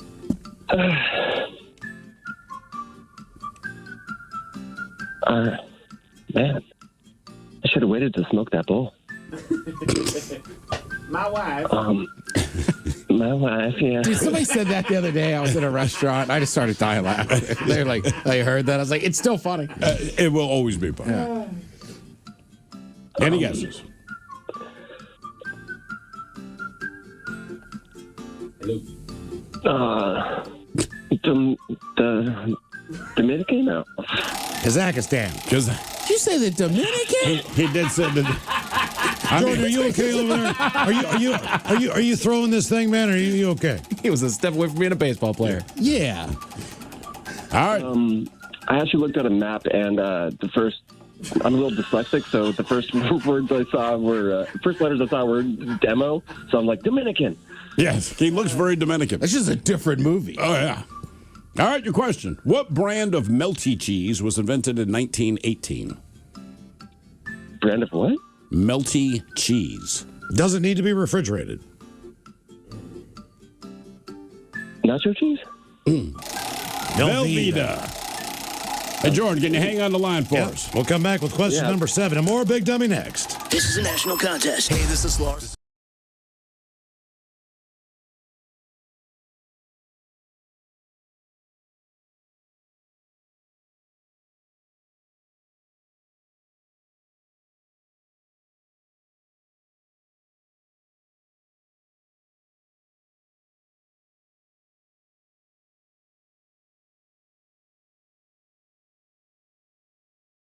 That's it. That's all I need.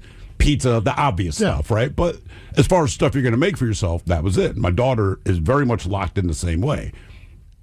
And then when I started working in restaurants, you just had to try different meals. And then all of a sudden, the whole world suddenly exploded to me. I still don't like what I don't like, but my palate definitely developed. And I'm like, all right, man, I like a lot of different things now. And then I see my son, who's like his mom, he'll try and like you said, won't like everything, but he'll try anything. Rarely will he say, no way.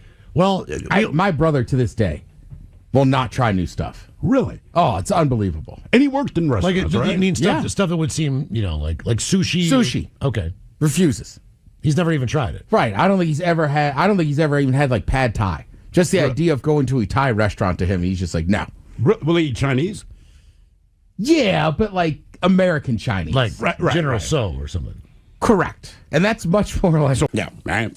Possibility in the future. You can't have your 5-legged dog pee in a public park. I mean, I get it. Well, here's the thing. Are we that worried about this? We have these devices on us already. Sure. You carry your phone. Where's My Phone is an app on your phone. Mm-hmm. So even if Ted decided he wanted to see where I am, like if we were married or whatever, he would be able to check where I am on my location. Well, you got to allow me. Right, correct. Because, or have kids. Because our kids, we have... we're partners, and so for an example, there was a dude who got caught in an avalanche at Stevens Pass, or I don't know where the hell he was. Either way, he was stuck for 4 hours. Basically, it said he felt like he was in concrete. His wife realized something was going on. So she saw the Find My Phone thing, and it was not moving on the slope. Right. There's no way he's standing in one place for 4 hours. In the middle of a mountain, right? In the middle of a mountain. So that's how they were able to find him. Sure. Now this chip has those capabilities. Now they could be good in this instance, or it could go the other way as far as who you were knows, at the bar last night. I did not approve whoever this other person is knowing where I am at all times, a.k.a. your government, your employer, all these different people. So just like opening the door, we have a key card, or we have an app for that to get into the building. Which is the same thing. They switched to an app, and it's a third-party app, and then what you found is basically they just track where you're going. They follow you everywhere. And send you advertising. Right. So you could wear an avalanche. I deleted that thing and I'm like, there's no reason for this. I don't want it. And I don't need anyone else advertising to me. They do it plenty. Exactly. We could wear an avalanche beacon if we did get in that situation. There's all kinds of things that I could see the practicality of this. But there's also other things. But there's a difference, though. There's a little more strange. Because if you look, there's a percentage of the population that has voluntarily gotten microchipped for all the conveniences or medical reasons that you listed. And you go, your prerogative.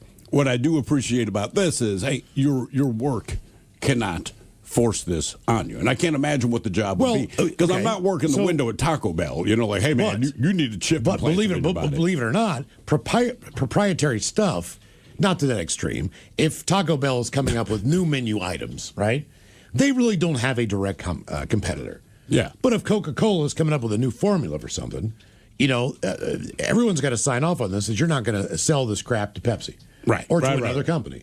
So a lot of employers, even if it's the research I did, like even if it's just what's in Kentucky Fried Chicken, what are those herbs and spices? What do you, all these different things. They can say, look, man, if you're going to be the man and you're going to go in this room and there's a chance that a competitor could steal our trade secrets, we want you microchipped. That way, we know where you are, when you come in, when you leave, et cetera, et cetera. How many people currently know that? Is it 1 or 3 or something? I mean, honest to God, like the Coca-Cola recipe and the KFC recipe, at least as far as they're selling it to the public, I don't know. But it said it's either like 1 or a total of 3 people No, not that they know it off the top of their head, but they have access to the actual recipe. If you have access to top secret documents, say you're in the CIA, You or take the them home with it. or the FBI, or whatever the deal is. Put them in a box and put them in your bathroom. These are the people that they can say, look, you work on a submarine over here in Bremerton. It's a nuclear submarine. Washington State saying we can't ship you.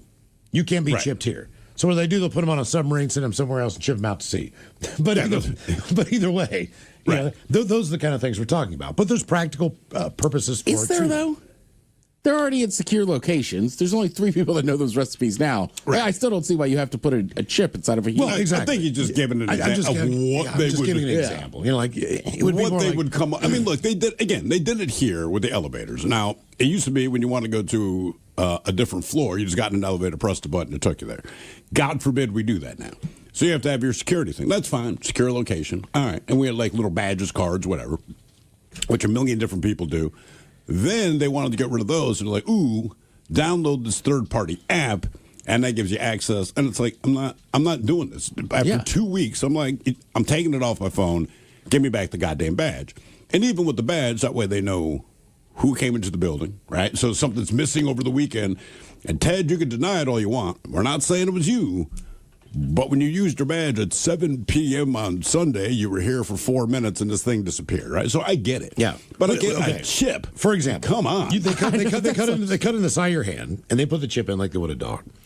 Now, if you could, in theory, when you got close to your car, you could unlock your car.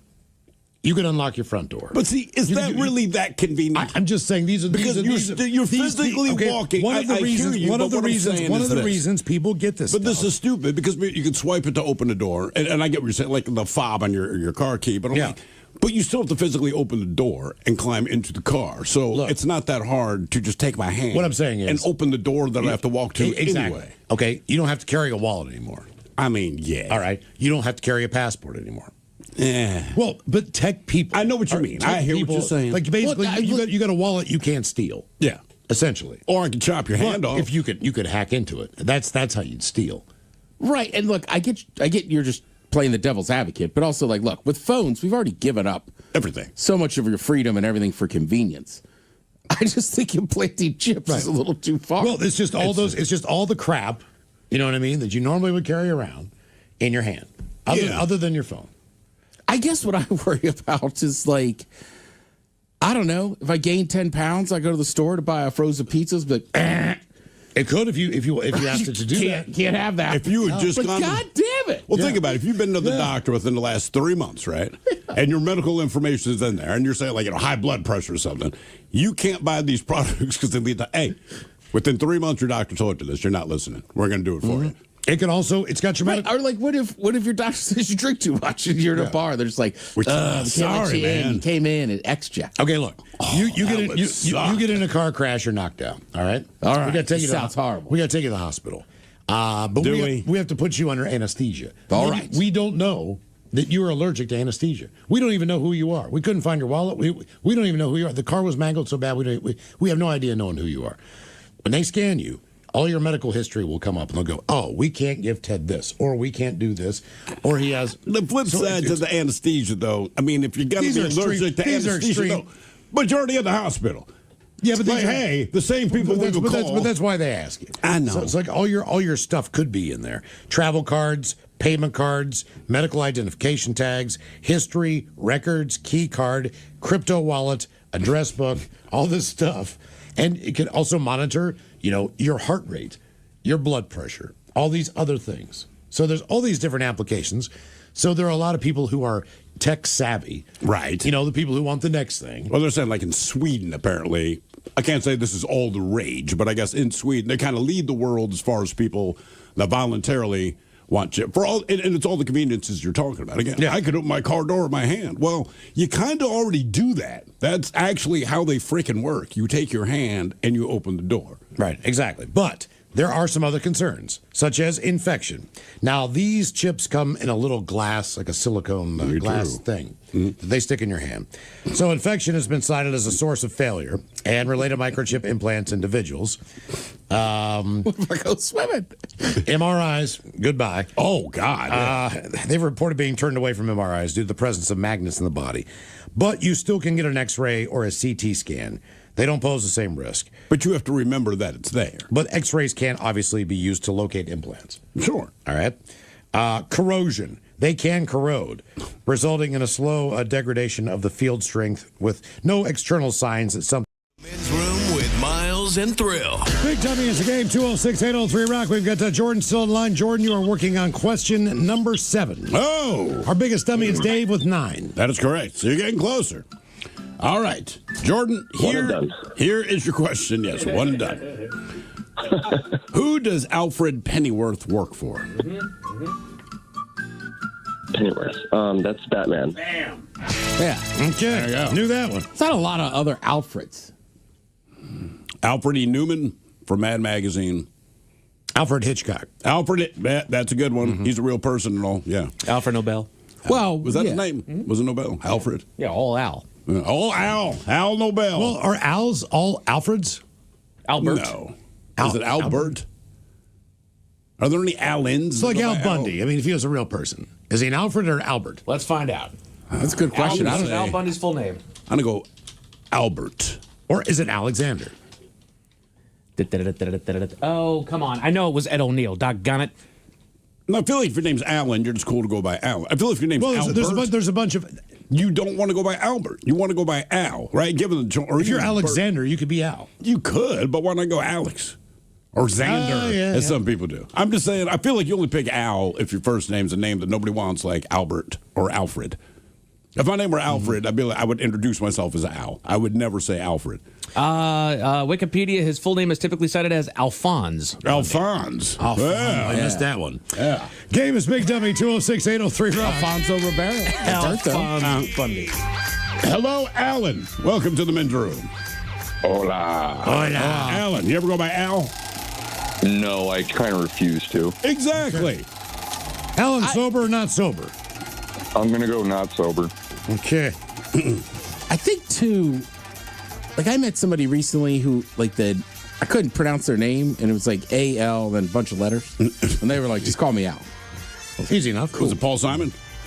Why didn't you call him Betty?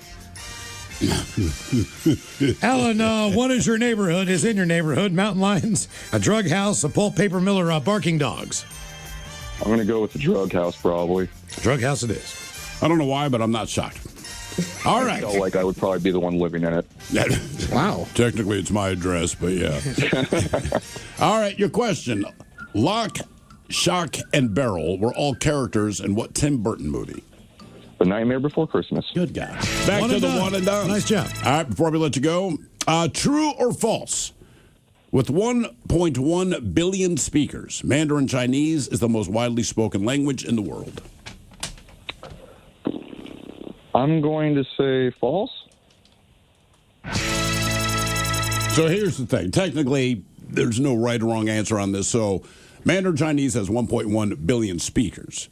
English is the most widely spoken language in the world with 1.5 billion users, but it's whether it's native or non-native. So 1.5 billion people can speak English, but only India's got to help on population on that. That goes a long way because they won't speak Mandarin Chinese in India, but they will speak English, right? So more people speak English, but Mandarin Chinese is the most native tongue language spoken. So there's no right or wrong answer on that, but technically more English is spoken than Mandarin Chinese. Game is Big Dummy, 206-803-ROCK. Big Dummy! Hello, Just. Welcome to the men's room. Oh, doggone it. What is it supposed to be? Justin. Hello, Justin. Welcome to the men's room. Yeah, hola, bitches. Hola. It just said just. On the Justin, are you a sober or not sober? I'm sober, Miles. All right, Justin. Welcome to Big Dummy. Okay, our men's room poll. What is in your neighborhood? Are you taking mountain lions, a drug house, a pulp paper mill, or barking dogs? I'll go with the barking dog. Bark like a dog for me. Bark like a dog for me. Yeah, it's weird when you repeat it. I will say, like, you get used to certain sounds. I got the light rail outside of my house now. Not too bad. It's just a whoosh that goes by. We, at one point when I lived in Baltimore, we lived above the train tunnel next to the station it pulled into. After 2 days, we never heard it again. But something about barking dogs, like, you don't get ear blind to it. No. Like any other just sound, annoying. you just don't notice. I mean, hell, even the trash truck. Because the owner should be able to control that. You can't control. You think the that's train. what it is? Just you're thinking like, this could be dealt with. It's not being dealt with. Correct. Therefore, it drives me crazy. Yeah, you're not going to blow up a train and, make it quieter. I mean, I think sometimes, too, though, if the dog's outside, like, it's just, I don't know, they just bark. They do, but what we're saying, like, if you own the dog at some point, like, not everyone wants to hear this. Like, not everybody wants to hear my kids screaming and going crazy during the summer. I get it. So at a certain time, it's like, guys, right, just dial it down. Right. Mostly for me. All right. Guys, shut the F up. All right, your question. Pussy Galore was a character in what movie franchise? Damn it, Steve. He's got to let me finish, Mike. No. That's the Bond franchise. Got it. One and done. Nice job. And I didn't ask that question just to make Mike crazy. Of course not. All right. Another one and done. True or false? Shakespeare's wife's name was Anne Hathaway. Let's go false. Well, that's true. That's true. That is true. Ah, damn. Yeah, I was going to say Anne Hathaway, and then there was a famous Jane Seymour back in the day. I don't remember what her deal. I think she may have been married to like Henry the Eighth or something like that. But yeah, I'd realized fairly recently that a lot of these celebrity names are based on these historic figures. I'll be damned. Game is Big Dummy 206-803 Rock. Big Dummy! Hello, Brandon. Welcome to the men's room. Konnichiwa, bitches. Oh, yeah. Brandon, are you sober or not sober? Oh, we're not sober now. Okay. All right, Brandon. I like the way he said that. Our men's room poll, one is in your neighborhood. Are you taking mountain lions, a drug house, a pulp paper mill, or barking dogs? I ain't taking none of them. I've lived by a paper mill before down in Georgia, but it's barking dogs up here. Dogs? All right. It is. Taking the barking dogs. How bad did They're all little. They're all little. Well, how bad is it in Georgia with the humidity and the heat as far as the smell? So the funny part about it is that I was a kid down there. So when my dad got orders down into Georgia from Connecticut, we had to find where the football team was. And we found our football team. For whatever reason, down south, they put way too much money into football. So all of us were NFL teams. We had the actual colors and the names and the symbols for each one. So we were the Jacksonville Jaguars, new team at the time. And the paper mill was probably about 50 yards away from us. Ooh. So the football field, and then 50 yards away from the football field was the paper mill. Like, you could see it while you're playing football, and it was just a constant. Oh, it was terrible. That other team, did you get home field advantage as a result of that? Other teams got to roll in there. Like, are you kidding me? If our team was good, I would like to say yes, but no, they weren't. Was that like Pop Warner stuff? Yes, sir. Okay. Yeah, no, you think they're going to put money into a high school team? No, come on. You play through the garbage, and then when you guys get through the garbage, you can come up here to the school. Then you play when we play too much money and your grades don't matter. That's what you can do. That's basically their sales pitch. You're not I do lying. associate paper mills with the South, too. Do? True. Yeah, like when I was a kid, I remember driving to the South. That was the first time I'd ever seen one or smelt one. It was just awful. I never. Hey, let me ask you a question. Driving through the Midwest, have you ever seen a cheese factory? I have not. Yeah, crazy, right? Where are they coming from? Can you smell it? Sober. Let's go. Well, I've got. Yeah, I mean, dude, I've been to Tillamook. I couldn't smell it. Actually, I would say the worst I've smelled. It's in Eastern Maryland. Was that the Tyson chicken farm? No, Purdue. Purdue. Jesus, man. There's nothing against Purdue. A chicken factory is going to be a chicken factory, but it smells It's awful. it's the waste, and then it gets in the waterway, and then that heats up. I mean, it's a stew. It definitely rivaled. It's a poop stew. You're right, man. I've never seen a cheese factory in the Midwest. Just think about it. Next time you're driving around in the country, look, is that a cheese factory? Is that a cheese factory? Just think about it. Yeah. Well, it's like Thrill talking about chicken plants. We have whole restaurant chains based on wings. What's the rest of that chicken? That's a good point. There's no place called breast. Buffalo chicken breast. Call it Hooters. Yeah, right. But they serve wings. Uh-huh. Just say he's right, man. Open up that third eye and think about where's the rest of that chicken. Open the third eye based on dairy factories in the Midwest. Yeah. I've reached nirvana. Ain't seen one, but we get cheese all the time. Okay. Right. You have Wingstop, Buffalo Wild Wings. There's a lot of places pimping wings. Like, I just don't see that many chickens. Wingstop does have thighs. Do they? But I don't they think most still? people get them. They did that during the when might they have just run been, out. that might have been during the shortage. I Yeah. don't know. I mean, it is called wing stops. You probably not think, ooh, thighs, like Burger King. You don't go there for a salad. It's in the name. He's saying, man, some of those wings ain't real. Can't be. Or what if you find out, would you be more upset to find out the wings weren't real, but you still like them? Or we've genetically modified chickens to have like 12 wings per chicken. That's the other theory. We've eaten nuggets for how many decades now? Who cares? Yeah, that's a good point. Yeah, but that's the other theory. I think there's some labs where they're growing chickens with multiple wings. Multiple wings. Not to fly, just to eat. Mm-hmm. Look, if you want to find out where the rest of the chicken is, then we're gonna have to find out what's in a hot dog. Do you want that? No. Nobody wants to know what's in a hot dog. Yeah, there you go. Let it be. Let it be. Ignorance is bliss. I think when they have listed ingredients on hot dogs, it's just the shrug emoji. Like, oh. Good enough. It's $1.50. Eat it. Shut up.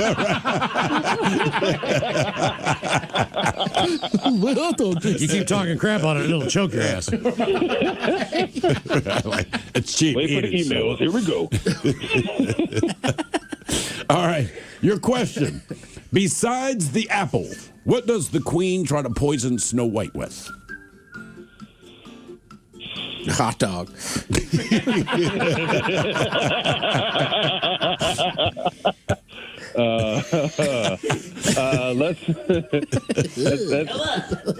she didn't get an apple first. She had that money, so she bought her a pear.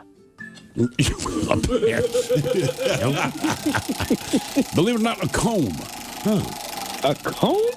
Well, it didn't work, brother. So I mean, did you try to poison her with life? All right, your question. Myopia is better known by what other name? Nearsighted? Boom. Got it. Nice job. Nice job. All right. Good looking out, y'all. Game is Big Dummy, 206-803-ROCK. I like that guy. Big Dummy! Hello, Greg. Welcome to the men's room. Hello. Hola. Hola. Greg, are you sober or not sober? I'm not so. Okay, Greg. Greg, you okay? Greg, you there, man? I'm here, yeah. Okay. All right, Greg, our men's room poll. What is in your neighborhood? Are you taking mountain lions, a drug house, pulp paper mill, or barking dogs? Drug house. I live in a Christian building. You live in a what building? Christian building. Have you called here before, ma'am? No. Ah, okay. Different guy lives in a Christian building. All right, Greg. Christian what? Building, I believe. Oh. I believe. Yeah, that's really rapid drugs with old people. It's awesome. All right, we're going to need you to do English on this, okay? Mike, you were right. All right, your question. Honshu is the largest island of what country? Honshu. No one said bless you. No. Honshu, the largest island of what country? I have no idea. I'm shocked. Japan? Japan? Yeah. Where are you from? Honshu, bless you. Japan's massive. It's bigger than people think. Yeah. And it has more islands than you think. Yeah. Thank you, Ted, my hype man. Yeah. Yeah. I just saw one of those things that was laid out over like the West Coast. Oh, It's right, like, right. Goddamn Japan. Mm-hmm. All right, your question. You should send him a letter that says just that. Goddamn Japan. We're impressed by your size. All right, your question. For what crime? That's never happened. That has never happened. All right, your question. For what crime was Al Capone finally sent to prison? Tax evasion. Got it. Nice job. Nice job. Okay, That was the greatest way to say tax evasion. Picture just with a glass of liquor in it when he was talking to us. Wearing like a smoking jacket or something. And it just said, so, I got the call screener thing. Typically, it's just your name. It says Greg. Weird as hell. and he didn't sound that sauced when during the screening process. What made you think he was? Because you were right. He was weird. But and weird was not exactly the right. He was very bright. He used that very flamboyant language. So he was just an interesting character, as it were. Okay. But his health battery went from 5% to 4% just trying to get out tax evasion. Wow. Game is Big Dummy, 206-803-ROCK. Hello, Joe. Welcome to the men's room. Hola, bichola. Hola. Joe, are you sober or not sober? I am currently, previously sober, so not sober. Not sober, Joe. That was a long way to home. That's how you know he's not sober. Yeah. All right, Joe, one's in your neighborhood. Mountain lions, drug house, pulp paper mill, or parking dogs. What are you taking? Oh, man, I live next to every one of those things. So which one bothered you the least? The smell was the worst because that just never stopped. Does the stink from the mill get into your clothes? It gets into everything. Okay. The drug dealer, he was a good drug dealer. He took care of the neighborhood. The cougar was actually pretty cool, other than the sass that you would tear off your face. And the barking dogs, well, that's just normal. So you're going to take barking dogs? No, the pulp mill. Oh, no. You're taking the paper mill. The paper mill would be the least favorite thing for me to live next to. So, what was the question? Most favorite? Yeah, which one would you more? You don't have, it just has don't to worry about it. pick one. Joe, don't worry pick about one it. to Joe, live don't next worry to. about it. I think he's okay. living next to the drug house. He's got them all. Okay. Yeah. He's got them all. Again, this is the guy that would drive through. Sir, what would you like? Let me tell you what I wouldn't like first. I don't want the fish sandwich. And I don't want a large fry. I don't want a Diet Coke. What'd you ask later? No freaking mayonnaise. And no mayonnaise. All right, your question. England's Big Ben is the nickname for what?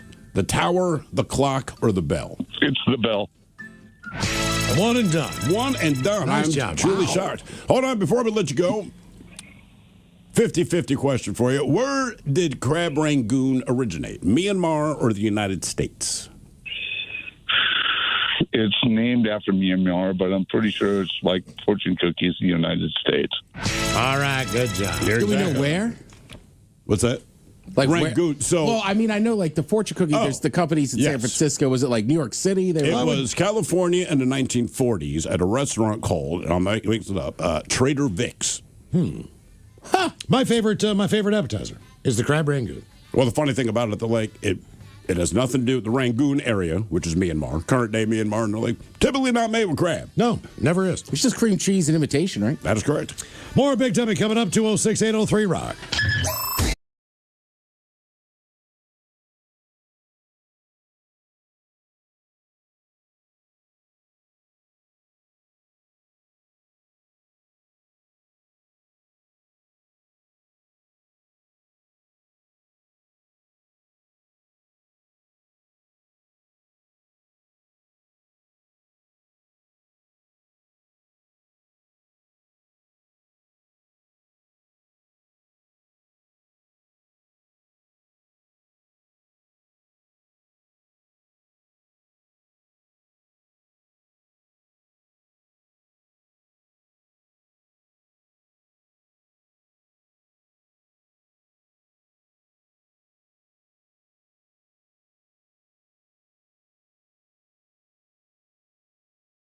I don't want to be morbid, but couldn't somebody in theory just knock me out and cut out my chip? Yes. Yep.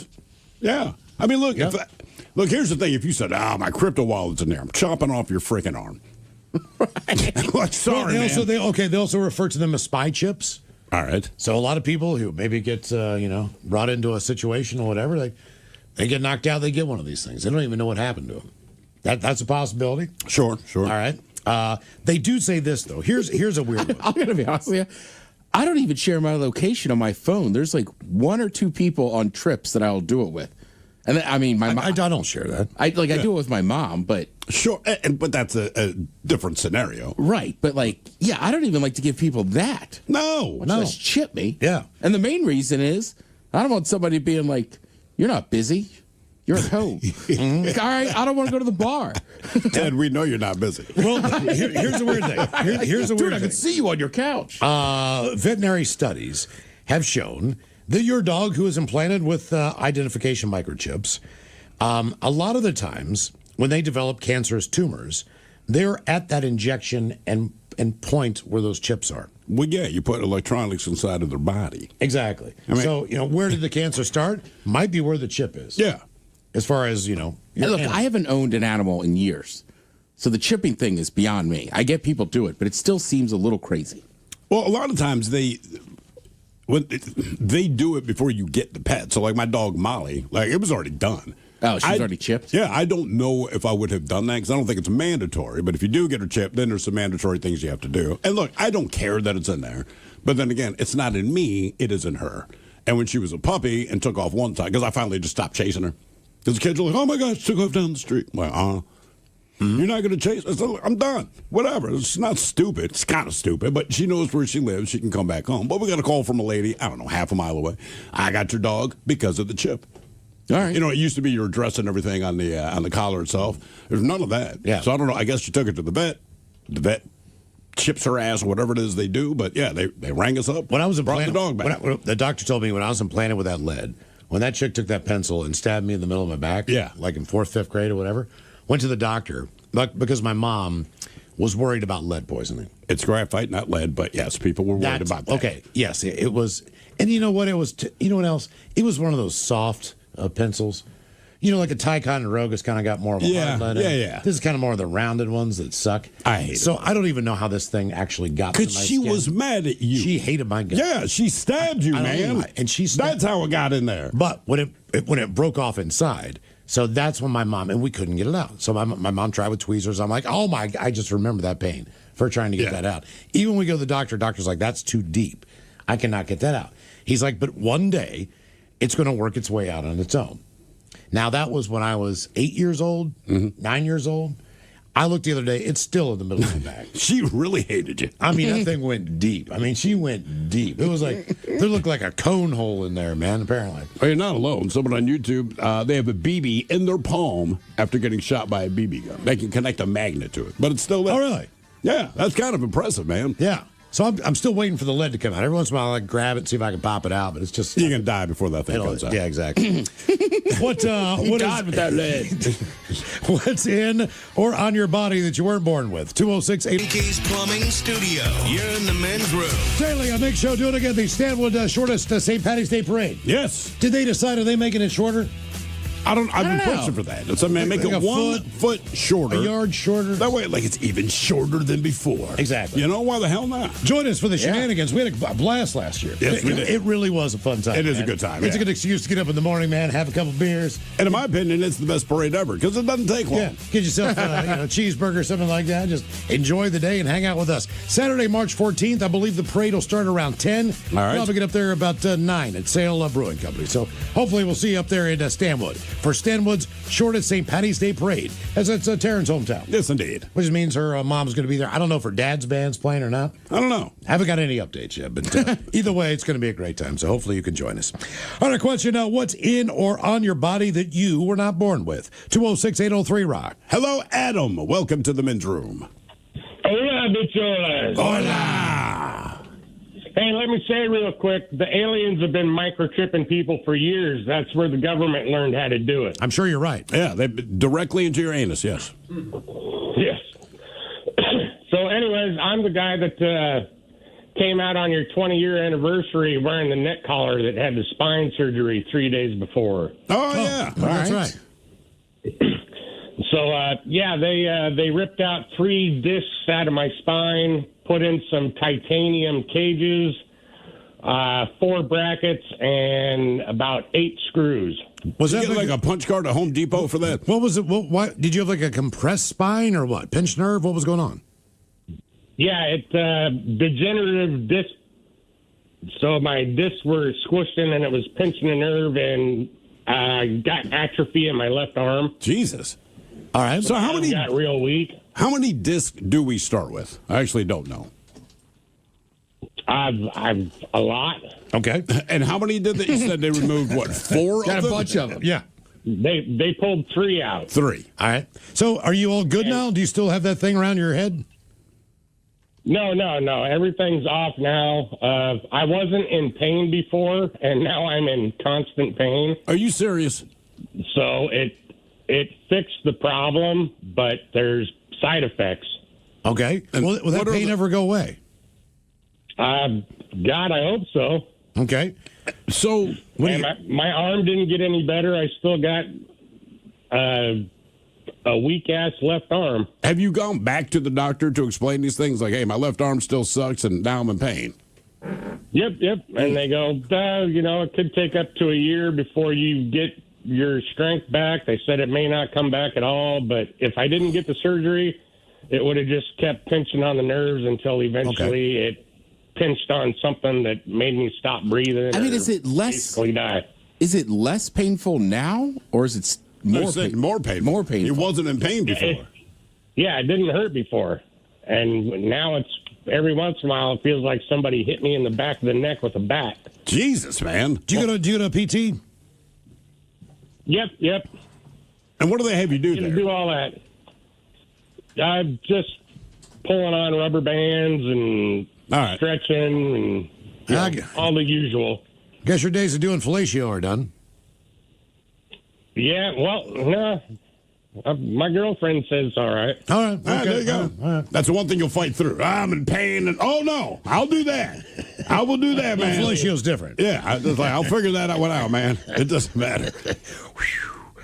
What is in or on your body that you weren't born with? 206-803-ROCK.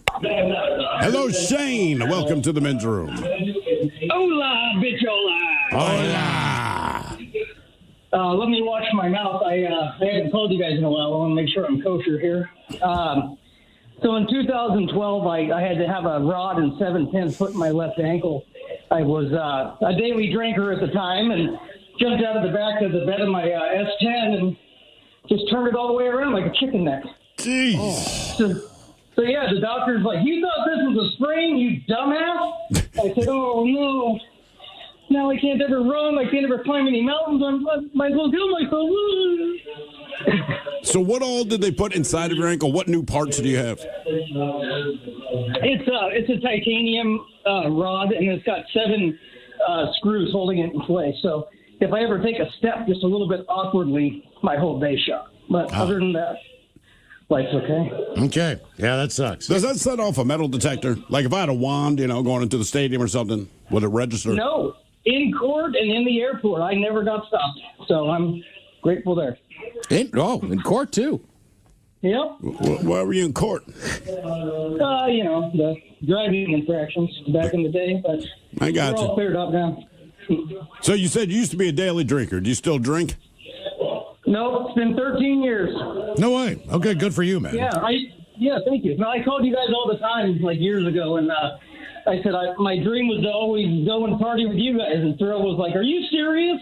Just to party with us? You're going to throw all that? Yeah, exactly. Don't do that. Yeah. I'm glad I didn't. I still love you guys, though. All right. Thank you, man. Appreciate it. Yeah. I forgot to ask that guy if he could, the caller before, with the guy with the neck stuff, if he could go through that. Go through just, Apparently, titanium does not set it. I mean, I don't know this to be true, but anyone I've talked to that has any metal in their body doesn't.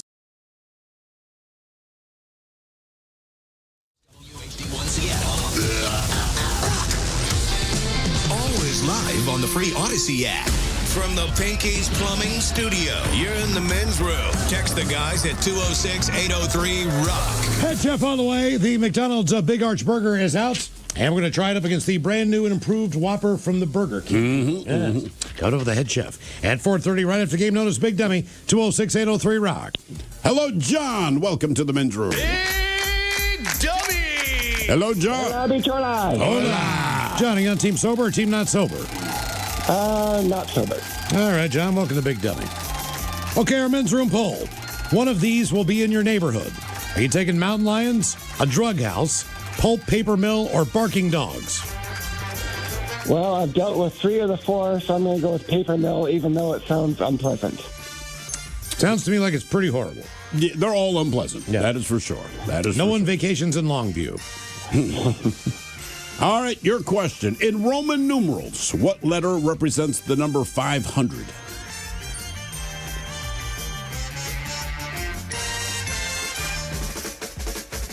$500. 500 in Roman numerals, or as we call them, letters.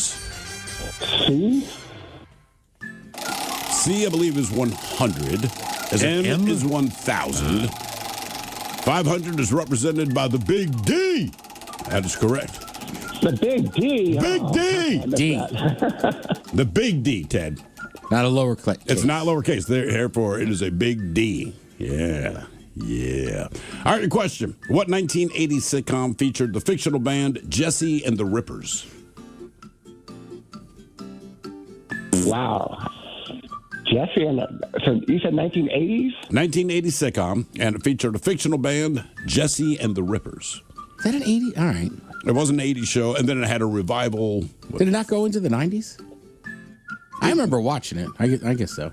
It may have trickled into the 90s, and then it kind of brought this show back for a hot minute. Let's go with Melrose Place. I have no idea. Full House. Full House. Yep. Never saw one episode. I never saw a full episode. All right, yeah, so it started in 87, ended in 95. Okay. That's what I'm saying. I remember watching a ton of that. All right, your question. Christchurch, Taraga, and Wellington are all cities in what country? Oh, love the place. New Zealand.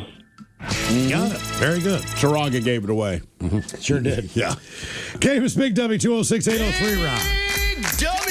Hello, Chad. Welcome to the men's room. Hey, guys. Hola. Chad, are you sober or not sober? I think I've hit the bong enough times that I'm going to have to call that not sober. We're having a very not sober day on the show. Okay, Chad, what is in your neighborhood? What are you taking? Mountain lions, a drug house, pulp paper mill, or barking dogs? As tempting as a drug house would be, there was a drive-by in my last house, so I think I'm going to have to go for the barking dogs. Barking dogs. All right, that's the very, very downside. Did your house get hit? No, but it was right in front of it. Wow. Were you home when this went down? Yeah, I was hung over in the back room. Oh, I mean, did you hit the deck? I mean, what did you do? I just stayed in the back room. I was pretty passed out. And then when I got my phone and called 911, they were like, well, why didn't you call sooner? And I was like, well, my phone was in the living room. I wasn't going close to the bullet fire. Yeah, that makes sense. Call. Climbing under the bed. Yeah, and I'm hungover, lady. Get off my case. Yeah, right? All right, here is your question, Chad. Where would you find flotsam? Flotsam? Flotsam. Flotsam. Yeah, like flotsam and jetsam. You would find that like at sea in a shipwreck. That's One and exactly done. what it is. One and done. Nice job. All right, before we let you go. Hey, nice to talk to you guys. Hold on. Hang on. Before we let you go, as a one and doneer, you get a true or false question. So true or false? One of the first legal slave owners in the United States was a black man. I think I did read that once, yes. Yeah, his name was Anthony Johnson. So he was an indentured servant from Angola, I believe it was. Anyway, this is back in the 1600s. He earns his freedom, and what does homie do? He starts a tobacco farm and use slaves. Damn. Mm-hmm. Game is Big Dummy 206-803 Rock. Big Dummy! Hello, Rick. Welcome to the men's room. Hey, boys. How you doing? Hola. Doing good, Rick. You sober or not sober? Oh, totally sober. Rick, welcome to Big Dummy. Okay. Thank you. Our men's room poll, one of these is in your neighborhood. Are you taking mountain lions, a drug house, a pulp paper mill, or barking dogs? I'm definitely taking the drug house. All right. They're very, very convenient for me. Okay, understood. All right. You got to feel you'll make friends with them. Where's your closest drug house there, Rick? Oh, gosh, they're everywhere. You know, Berrien's always been known to have a lot of drugs. White Center, you know, Everett. Wherever you need to go. Yeah, you're not wrong. Yeah, I know. It's sad. Now, there was one down the street from me until about 3 months ago. I had and one. they came in and took the whole thing down. Up until about 3 years ago. Yeah, they took the whole place down, and then it's pretty sizable property, right? And my wife's like, well, I think it's going to be a while before they rebuild. I'm like, oh, some developer. She's like, I'm pretty sure they were making meth there, so they got to treat the soil, all this. Oh, yeah. I was like, yep, good call. Good call. Crazy. All right, your question. Where is Grant's tomb? Where would you find Grant's tomb? Oh. Grant's tomb.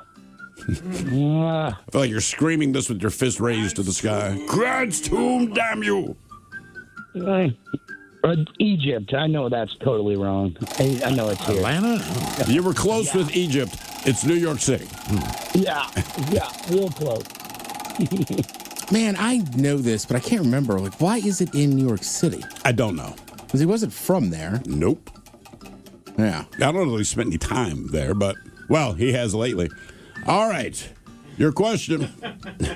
Armenia, Moldova, Azerbaijan, and Estonia were all part of what country?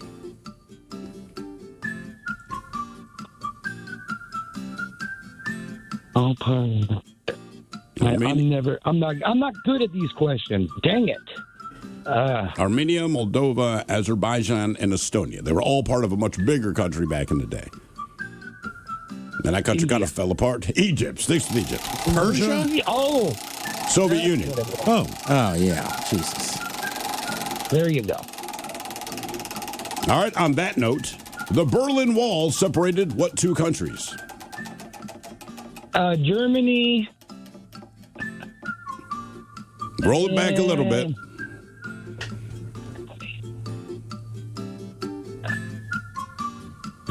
Germany and Italy. Wow. East and West. East and West Germany. Mm-hmm. Oh, okay. Grant spent the last 5 years of his life with his wife in New York. Okay. So he said, that's where I want to be buried. Did he say that? Yeah. Well, it's where he wanted to be laid to rest. Okay. Yeah. Well, it's a tough call sometimes. Well, who died first, he or his wife?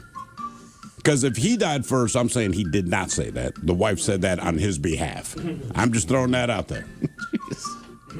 All right, your question. I mean, look, I think Grant was a great general, horrible president, notorious drunk. Oh, he was hammered. I'm sure he probably like, I don't care, bury me here. Whatever she said. All right, tax evasion. All right, your question. What country is the original home of Bacardi rum?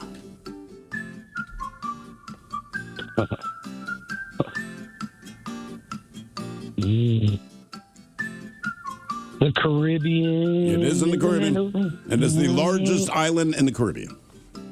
Okay.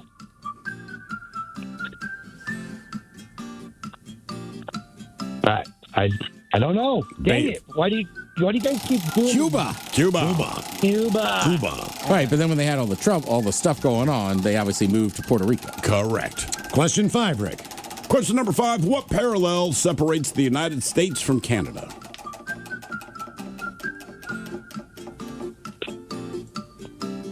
Parallel. Yep, what parallel? Great. I don't know, man. The parallel. The North Parallel. There you go. Okay. All right. The 49th parallel. It is the 49th. Yes, the 49th parallel. And what's North and South Korea? 38? Is it 38th? Feel like that, yeah. Basically, if I hear 30, I know they're talking about the Koreas. If I hear the 40s, I know they're talking about the U.S. and Canada. All right, Rick, you're on question number 6. Okay, question number 6. On which Hawaiian island is Honolulu located? Honolulu. It's the Big Island. It is, in fact, the Big Island, which actually has a name. Oh, man, we just call it the Big Island. Well, geographically speaking, it's got a name. Have you been there? I have. I've been to Honolulu and Waikiki. So when you were in Honolulu, the island you were on was called... Think of the airport you flew into. Is that the name? Well, I mean, they normally have a sign, welcome to. Oh, sure. This was when I was like 21. I'm 41 now, so... That hasn't changed. Yeah, kept it the same. Yeah. Just like Kauai and Maui. Mm-hmm. How many more can you name other than this one? I think I can only do 3. Yeah. Maui, Waikiki, Honolulu. Those are cities. Yeah. We're just the island. Don't know, man. Don't know, man. I don't know. That. Oahu. Oahu. Thank you. Yeah. Question 7. Question number 7. What action movie star was nicknamed the Muscles from Brussels? The Muscles from Brussels? Oh, yeah. He was bigger in the 80s. Yeah, is it the guy who played the Hulk? No. Lou Ferrigno? No. This guy got his start in the movie Breakin'. For real? Mm-hmm. Was he a main character? No. Okay. But he was one of the dancers. Why is that funny? It just is. What were some of them? He was in the movie Bloodsport. Oh, Jean-Claude Van Damme? There you go, Rick. Very good. Bloodsport is good for everyone. You just say Bloodsport, they know exactly what you're talking about. Game is Big Dummy, 206-803 round. Big Dummy! Hello, Brandon. Welcome to the men's room. Hola! Hola. Brandon, are you sober or not sober? Very sober. All right, Brandon, welcome to Big Dummy. Okay, our men's room poll. 1 is in your neighborhood. Are you taking the mountain lions, drug house, a pulp paper mill, or barking dogs? I think I'd probably most be able to handle the dogs. Give me the dogs. Dogs it is. All right. All right, here's your question. Not counting Elvis, what actor is mentioned by name in the Shania Twain song, That Don't Impress Me Much?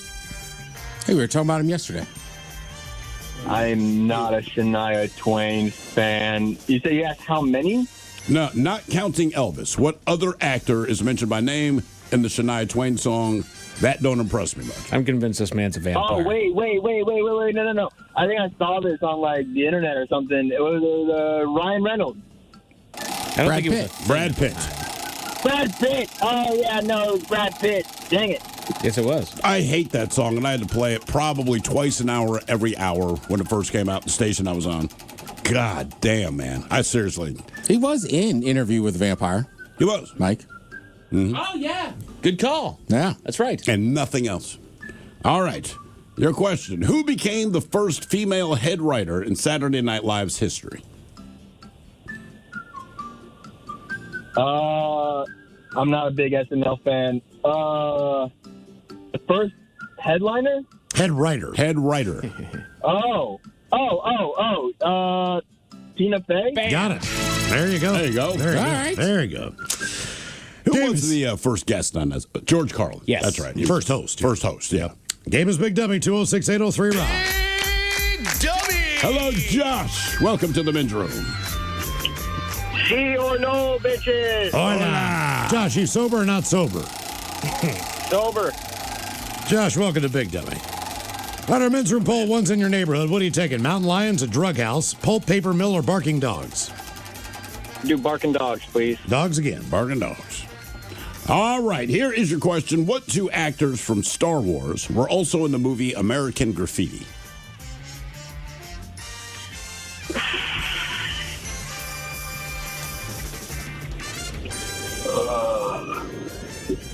Which was also directed by George Lucas.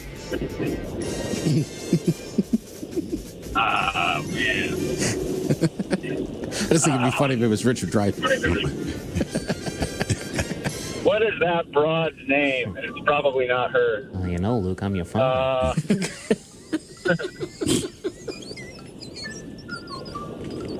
Oh, man.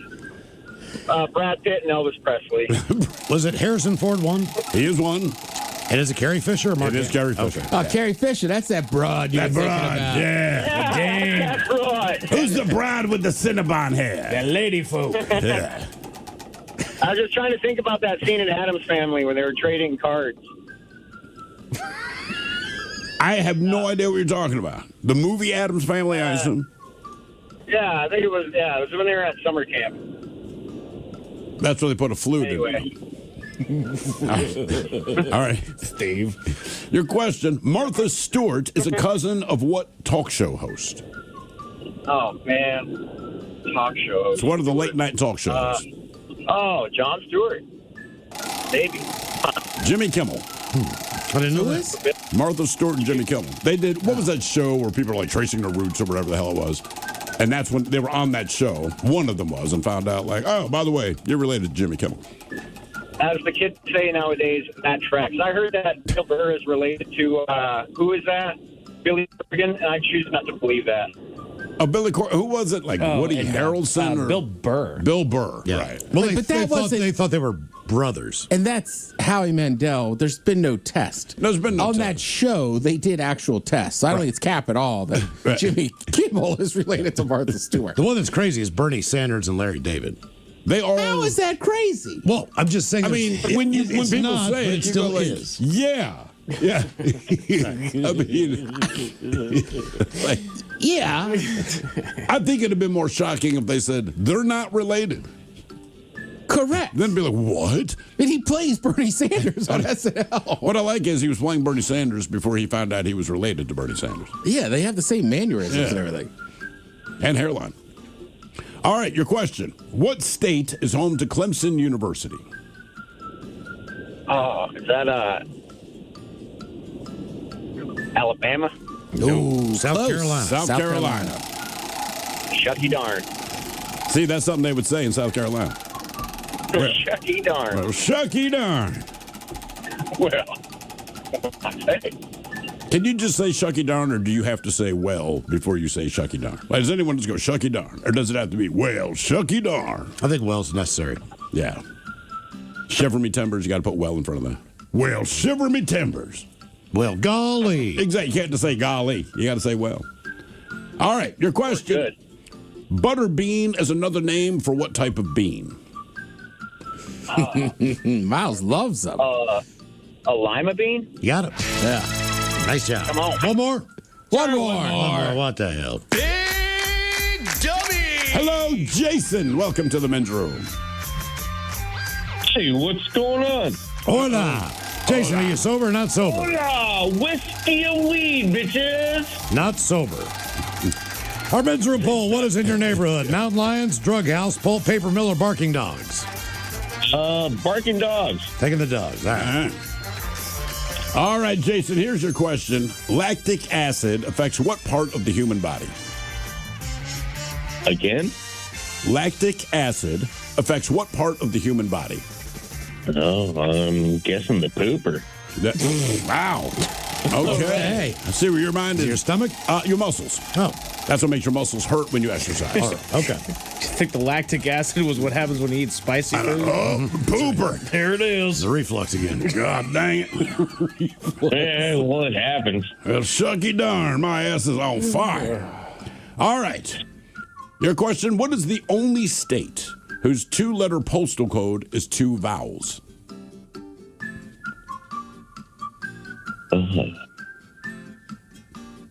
Not an exciting place. Ted got it. No pressure. Yeah. It seems like a lot of pressure now, so I don't know. No. It's not more pressure as I got it, dude. There's already pressure on you, all right? No, it's because you got it. Well, I mean, you might need to go get colonoscopy then. All right. Cool. Get your thing about the butt. Get your lactic acid checked. Yeah. Focus. Well, okay, that could happen. Yeah. What's your guess? Well, I ain't quite here. What is the only state whose two-letter postal code is two vowels? Like Washington is W-A, California is C-A. It's not a very long state name, too. So It's not. There's only four letters. Yeah. So you know it's Four kind of letters. Ohio? Close. Iowa. Question 3. Question number 3. What are the two rival gangs in the musical West Side Story? Oh, West Side, East Side. It's so you're talking. Okay.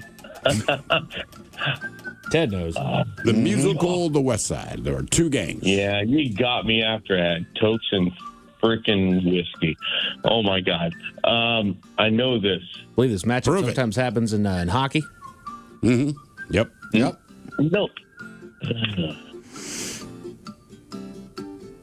You know what? you just slap me down right now because I ain't figuring it out. You don't know. Between San Jose and Winnipeg. How about that? There. The Jets and Sharks. Question 4. All right, question number 4. What is the capital of South Korea?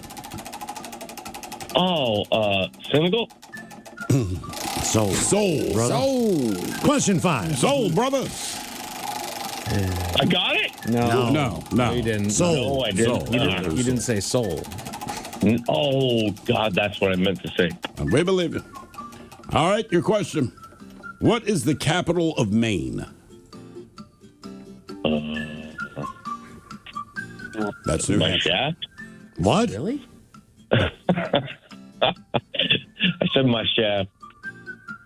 All right, are we done? That's enough. That's enough of Big Deal. It's Augusta, by the way. Yes, head chef coming up, Ted's Meat and Potatoes. We got the McDonald's Big Arch Burger. We're going to try that and also try the new and improved BK Whopper. Find out which one we like most. And we've got your emails coming up next in the men's room at KISW.com.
From coast to coast and around the world.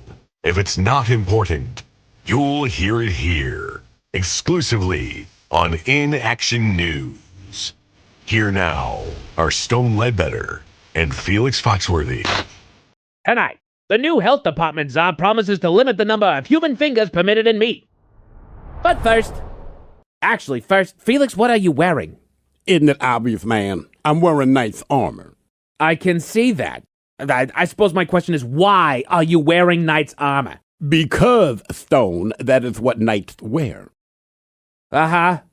Again, why are you wearing it? I found out earlier today that I am a knight. A knight? You are a knight? Yes, Stone, so I am dressing accordingly. I hate myself for asking this, but why do you think you were a knight? I don't think I'm a knight, Stone. I was knighted earlier today at the convenience store. Am I missing something? In addition to a full head of hair, you are also missing the fact that the nice young man who works as the cashier at Happy's Snack Mart knighted me this morning. Felix, what are you talking about? Come on, Playboy. I know you're familiar with Sir Paul McCartney, Sir Ringo Starr, Sir Ian McKellen, Sir Daniel Day-Lewis, Sir Anthony Hopkins, Sir David Attenborough, etc. Of course I'm familiar with them. They are all knights, Stone, and all of them are regarded as Sir. Felix, did the cashier at Happy Snack Mart call you sir? He did, peasant. He said, "Thank you, sir." Oh, for the love of Pete. Felix, that does not make you a knight. He called you sir because you were older than him and you were a customer. First of all, it is now Sir Felix, and if I'm not a knight, why am I dressed in knight's armor? Because you are clinically insane. Felix, listen, what if instead of calling you sir, which is very common, by the way, but what if the cashier hadn't called you sir, but called you, I don't know, partner instead? Unbelievable. But the cashier called you sir, so now you think you're a knight. That is what I've been trying to tell you, Playboy. Hey guys, we have a phone call from a viewer. Says his name is Ringo. Ringo? That's what he says. Put him on. Well, hello, caller. Welcome to In Action News. You're with Stone Ledbetter and Felix Foxworthy. Hello, lads. Sir Felix? What's good? Heard you was made a knight earlier today. He was not made a knight. He was simply called sir by a cashier at a convenience store. Happy Snack Mart. I know it well. If that cashier called you sir, then you are a knight. Welcome to the club, Sir Felix. Thank you, Ringo. Feels good, man. I know. Being a knight myself. Did you get your jacket yet? What? I don't have the jacket yet, man. Not to worry, mate. We'll get you fitted after your broadcast. A private jet is waiting for you. Again, welcome to the club. Wait, what? You're an actual knight? Sir Felix has been trying to explain that to you the whole broadcast, mate. Yeah, Stone. That's why I'm dressed as a knight, because I am a knight. I told you, man. Felix, even if you were actually knighted, modern-day knights don't wear knight's armor. Do you think Paul McCartney or Daniel Day-Lewis are running around in armor? I'm bringing back the classic look, Playboy. You're going to be insufferable, aren't you? Yes, I am, peasant. Okay, we're done. We'll be back next hour. Yeah, you will be. I got a private jet to catch, man. Fine.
Return to the men's room with Miles and Thrill. Little taste test coming up with the head chef. We got the brand new McDonald's Big Arch Burger. We'll give that a whirl. Yep. And the new and improved BK Whopper. Oh, if we have to.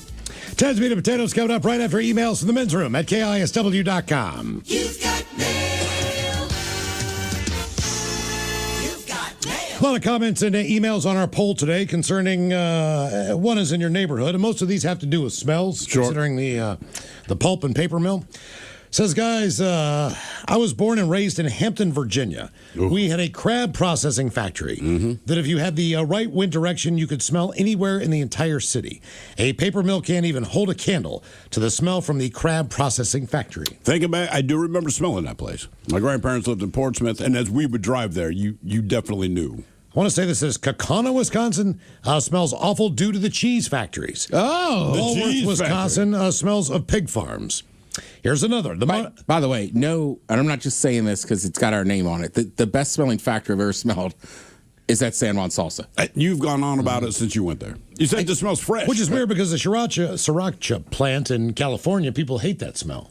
Right, but they're making that into like a hot sauce kind of paste. So they got vinegar and all that stuff going on. Whereas whereas the salsa, it's mainly them just chopping super fresh vegetables. Mushroom Farm in Lacey, worse than anything. Another one. The Firefighter Training Center for Tacoma is on the Tide Flats right next door to where they cremate animals. Oh. When I tested for TFD, they were burning something horrible. What is TFD?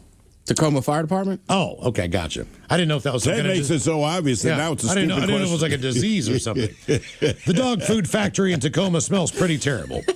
And one on the barking dog. Guys, I feel your pain. My neighbor leaves the windows open 365 days a year, no matter the weather. It is a small yappy dog and barks at people, birds, cars, whatever. What I can't seem to fathom is how such a small dog is able to sit at the window all day long.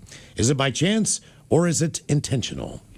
Now time for a couple birthdays brought to you by Men's Room Roasted Red Salsa from San Juan Salsa Company. Dip responsibly. Let's see here. Free smells. Free smells? Yep. Free smells. I like it. Bitches, today's my son Ryan's 22nd birthday. Except for the last few years, he's been playing college football. He and I have been inseparable since he turned 1. He's back home now while attending the police academy and setting into the adult lifestyle. He's a black belt in Taekwondo. He played varsity football and track in high school, then played football on scholarship at Bemidji State, Minnesota. Also going to be coaching the local middle school football team this summer and fall. Wonderful young man with a huge heart. Sounds like an underachiever. Yeah. Can Coach Ted coach him up on being a new cop? And can Miles give him some dad jokes that are appropriate? Thanks, fellas. Loved your show since 08. Semper Fi. That from Greg in Northwest Ohio. What's your son's name? Ryan. Ryan. All right, Ryan, first of all, congratulations on the black belt, playing college football, that stuff. Now, when we're coaching these middle school kids, remember, we need to teach them technique. Winning and losing is fun. That's not the bottom line here, though. Now, being a new cop, I don't want to call anybody out, but it's very personal to my family. Remember, these cop cars are fast. So if there's some inclement weather, just be careful taking turns at a high rate of speed, even if you are responding to a call, as you will find out. You're going to have to pay some money to replace that cruiser. Did they find out that this happened? Did it happen to somebody I know? How bad was it? I know who this person is. She didn't wreck it, but they were not happy with it. I bet. Come on, recruit. Couple dad jokes. What do you call a soldier who has not been briefed? What do you call a soldier who has not been briefed? I don't know. Commando. Yeah. Right there. Guy walks into a bar and asks the bartender if they have any helicopter-flavored potato chips. Okay. Bartender says no, just plain. I hate that I laugh at that. And what singer does not like clubbing? What singer does not like clubbing? Seal. Hello, Mitchells. They'd have to scream that. It's my boyfriend Chaz's 35th birthday. Can we please have the Dirty Germans wish him a happy birthday and talk about all the fun things I want to do for his big day? Wink, wink. Maybe some shotgun gets from Thrill and a big old bong rip. I'll thank you guys for the laughs and keep being amazing. Here's to many more laughs and many more years to come. With love from his amazing girlfriend, Mandy Pandy. Yeah, you know what's in store for tonight because she said wink, wink. And just so you know, that was from her third eye. Yeah. So you get to find out. Yeah, when the wing said you, it's go time. Yeah, you should treat the panda bear and have panda bear sex. Yeah. Chaz. We're going to get some ass. Bong hits and... oh, yeah. My shotgun bad. hits. Get.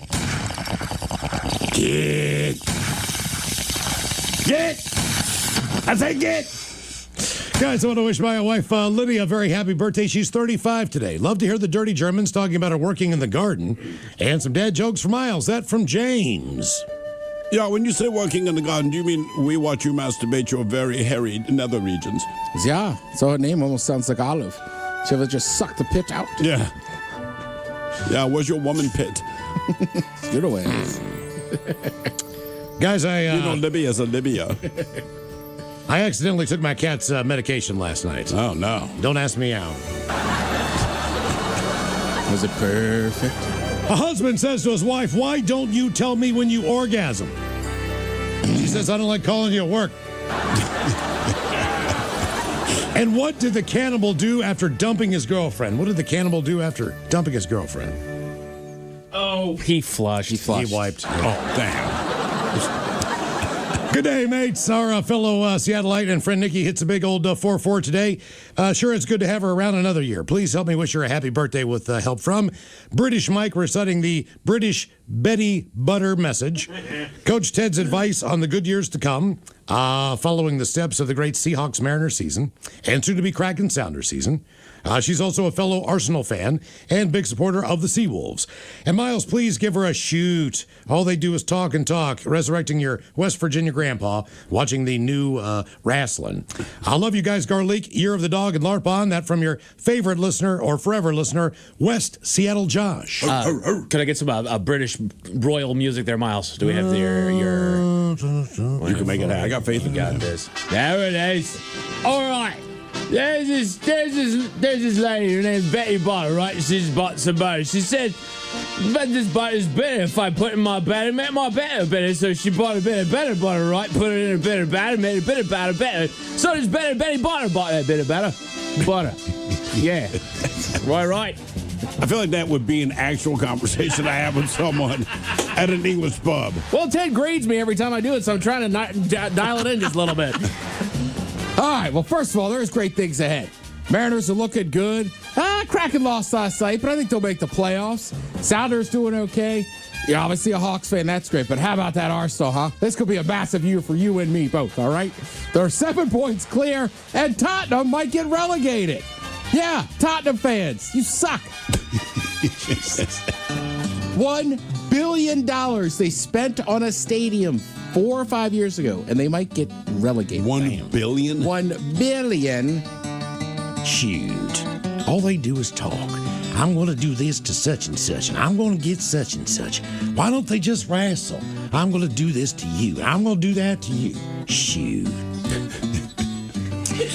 All right, guys, here you go.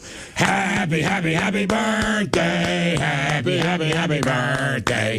Happy birthday to you. Ya's a Dirty Germans brought to you by Men's Room Original Sausage. Available through Uli's world famous sausage, mensroomlive.com, and other fine retailers. Mmm, Schweinefly. Time to open wide and sample Ted's meat.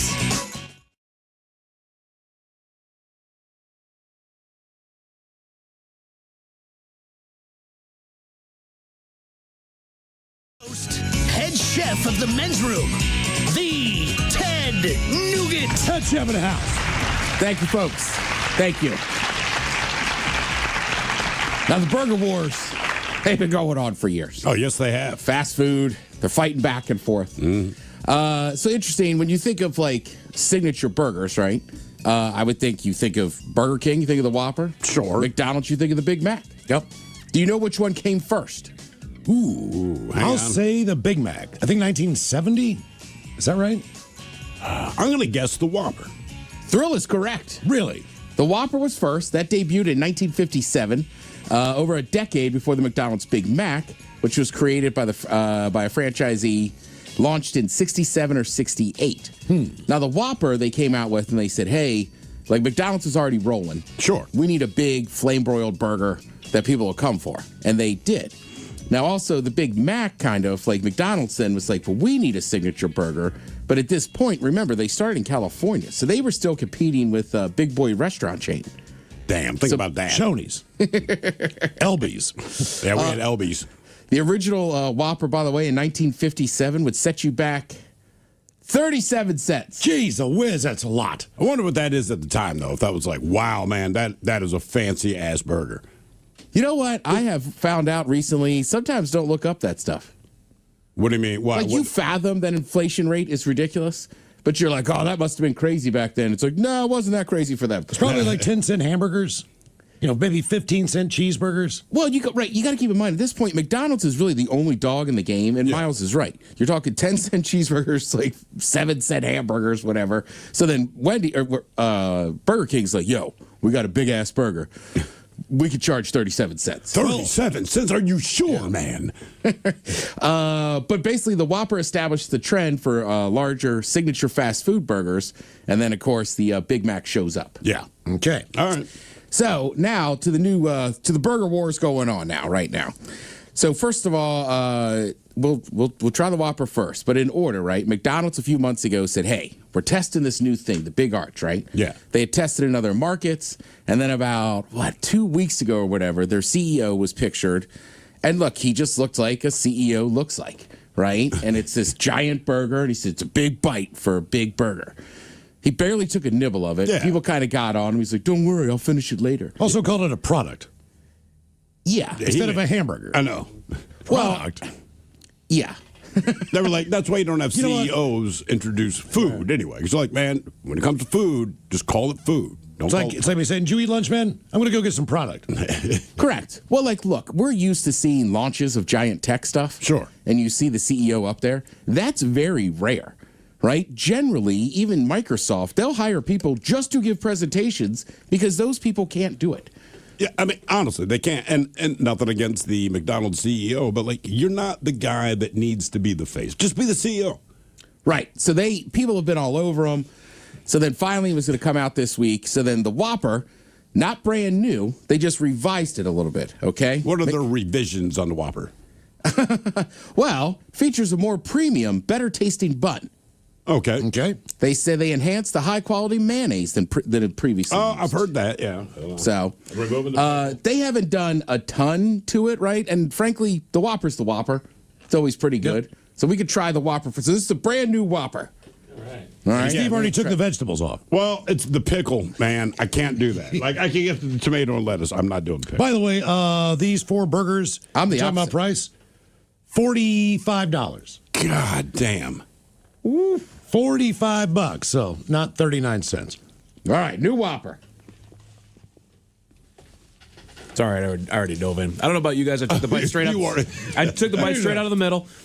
It was fantastic. You know, I could either go corner or I want to get to the middle with all the meat that's inside of it, dude. That's a fantastic burger. Well, since we talked to the president of Burger King, I kind of wanted to win. Oh, I do too, man. I'm a little biased. And what?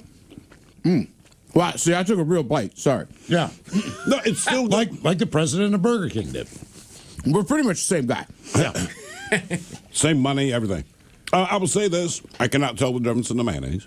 I can't tell the difference in the bun, but it's damn good. No, it's a good burger. Really is. Well, I think Mike, Miles, and I are experts on mayonnaise. I taste the notes of difference in there. Yeah, I can tell. Right. But why don't they just say, "Hey, look, we're using Dukes now." Right. You know, I mean, just use the brand that everyone likes and everyone knows. Well, you're not wrong, but that's not the way the corporate world works anymore. Right. You know what I mean? I mean, half of them now just sell fancy ketchup. It's like, just get Heinz. Yeah, but if you did like a barbecue burger or whatever, it could be a Sweet Baby Ray bacon burger from, exclusively at Wendy's or whatever. But then you got to get in bed with them. You do get it. You do, but I think people know that brand as well. They do. So hopefully, I'm just saying they just don't do it anymore. That's the way it used to be, right? Because I know what you're thinking, right? Burger King years ago had that bullseye burger, and it was made with bullseye barbecue That's sauce. right. Mm-hmm. And McDonald's used to use Heinz ketchup. And then they stopped doing it because they're like, you know what? We can do it cheaper. Do you like them better now that they're not using Heinz? I can't tell the difference, to be honest with you. They're not using Del Monte, Mike. as a ketchup That's packet. right. All right. Yeah, I'm with you. I mean, it tastes good, but it tastes like a Whopper. Yeah. Like, I've never really had a Whopper and been like, oh, this Whopper sucks. They're also putting it in a box now. So they say it'll Correct. maintain its freshness or it won't fall apart in your car. Yeah. I was going to say, but it still comes stacked tall with freshly cut onions, tomatoes, crisp lettuce, tangy pickles that three of us like. I don't know that the lettuce is crisp, but to be fair, it's sitting on top of a hot burger under a piece of bread. It's gonna Tomatoes, wilt. mayonnaise, like that was one thing that I always liked about Burger King is that their sandwiches are a lot saucier, if you will. Yeah.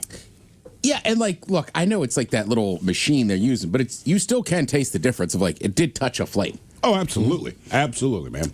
Yeah, and Miles is right. They're also putting it in a box, which I guess makes it seems a little fancier. You know? Yeah. Hi, man. Just put it like in a Tiffany's box. You know, a little velvet cover Well, on the outside. they used to always have the styrofoam. Then they got Right. rid of that. So I want to say even for a while, the Big Mac was coming just wrapped up, and people were like, nah, man, you got to put that in some type of box. Right, because when I open it, all it craps on my lap because I'm eating it while I drive. Right. There's just a lot of stuff going on. All right. Next up to the plate, we're going to try this McDonald's Big Arch. Big They're Arch. saying it's an ode to American excess. It's big. Like There's- really big. Got some crispy straws in there. Yeah, they're Sauce. saying it's big size, big flavor, big calorie count to satisfy the extra hungry. So what's on this thing? Let's see. So it's a toasted bun with both sesame and poppy seeds, giving off a multigrain bread vibes amid the burger's greasy and temperance. So it's 2 quarter-pound patties, cheese, but also pickles, shredded lettuce, Big Arch sauce, 2 types of onions, raw and fried. And then I guess a lot of people are saying this new sauce is close to a Big Mac sauce, but not quite the same, which, frankly, any place you go that has a burger sauce tends to be Thousand Island dressing. Also, 3 pieces of cheese, I see. Ah. So they really cheese that thing up. It's like a zesty. They put a lot of stuff on here. I heard it's messy. It looks good. I've been waiting to try it. I would Let's also- try it. Okay. Don't take it before a drug test. I see poppy seeds. All right, here we go. Okay. Okay. As far as McDonald's burgers goes, that's It doesn't taste like McDonald's. Yes, that's I'm going- exactly right, Miles. It really doesn't. Which is almost disappointing. It's not a bad burger, but if I go to McDonald's, like that is the taste I want in my mouth, right? Yeah, there's a definite McDonald's taste. I was going to say, it still tastes. I mean, honestly, that's pretty damn good. It's really good. It's not bad at all. You like about the Whopper? No. I like the Whopper. I mean, I don't know that I want to pick a winner, but I was just like, I read a lot about, or saw a lot of people tested out this burger. Yeah. And I don't know how to explain it. You're right, though. Like, the Burger King still kind of tastes like a Burger King burger. Still tastes like McDonald's, but I like all the stuff on there. It's definitely messier than a normal McDonald's burger. Yeah, I'm noticing that. Yeah, a lot of cheese and stuff going on there. I think I'm with Steve, though. I prefer the Whopper. You know, it's not a bad burger, but this is a burger that I'm probably going to order once, whereas I'll go through and I'll get a Whopper every time. Yeah? You know what I mean? I don't know. It's a good burger. Make no mistake that Big Arch. Yeah. Big Arch, it's a good burger. I just prefer the Whopper. It might just be the flame broil thing. And I'm still a sucker for a Big Mac. Well, Like, sure. I think you're one of those. I think you are conditioned to get the same thing, unless you're at Taco Bell. Taco Bell, for some reason, lets me go like, you know what? I'm going to try that other thing. But for whatever reason, at McDonald's, I'm just like, I'm tried and true. I just want to get a Big Mac. I definitely want to get a vanilla milkshake. Love to get fries, but it's a new year for me. Man, that's a tough call. They really are. They are very good, yeah. I mean, I would say if you like the Whopper, you'll like this one more. Mm-hmm. That Big Arch, man, there's a lot of flavor in there. There is. Like, I'm with you. Like, a Whopper seems more consistent, but I don't know, man. That's a pretty big burger, especially for McDonald's. And to be fair, that means you can't go wrong. Get either or. Yeah. Yeah. And if you happen to, if you missed it, we did have the president of Burger King call our radio show. Top Curtis. Because Taryn, the Daily Mix Show, called them to leave a message because he put out a press release, said, hey, man, if anything is wrong with your food ever at Burger King, give me a call, and I'll return the call. Yeah. And we're sitting here in the afternoon, and he called. So if you want to check that out, it's up at YouTube. If you follow us at KISW Rock. Yeah, and that's the other thing. Burger King's denying they're trolling McDonald's right now. Come on. But they did release the video of that Tom guy taking a big-ass bike the day they released the new big arch. So they're trolling them. They're trolling them, and why not, right? I would. Right, and McDonald's is always going to be number one, so it's like, it's not that bad of an idea. Well, and everybody's jumping in on it, too. I saw Wendy's getting in there. I saw A&W jump in there and get on it, too. Yeah, everybody. Well, McDonald's released, they tweeted something out like, so big you won't be able to finish it. And Burger King put, we couldn't finish it either. I was like, damn, it's on. Thank you, Head Chef. We appreciate it. Coming up at 5:08, we'll drink and toast with a shot of the day. You are listening to The Men's Room.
From coast to coast and around the world.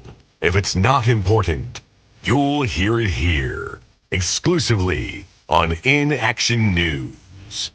Here now are Stone Ledbetter and Felix Foxworthy. Tonight, the new health department czar promises to limit the number of human fingers permitted in meat. But first, Felix, what are you wearing? Isn't it obvious, man? I'm wearing knight's armor. I can see that. I suppose my question is, why are you wearing knight's armor? Because, Stone, that is what knights wear. Uh-huh. Again, why are you wearing it? I found out earlier today that I am a knight. A knight? You are a knight? Yes, Stone, so I am dressing accordingly. I hate myself for asking this, but why do you think you were a knight? I don't think I'm a knight, Stone. I was knighted earlier today at the convenience store. Am I missing something? In addition to a full head of hair, you are also missing the fact that the nice young man who worked as a cashier at Happy's Snack Mart knighted me this morning.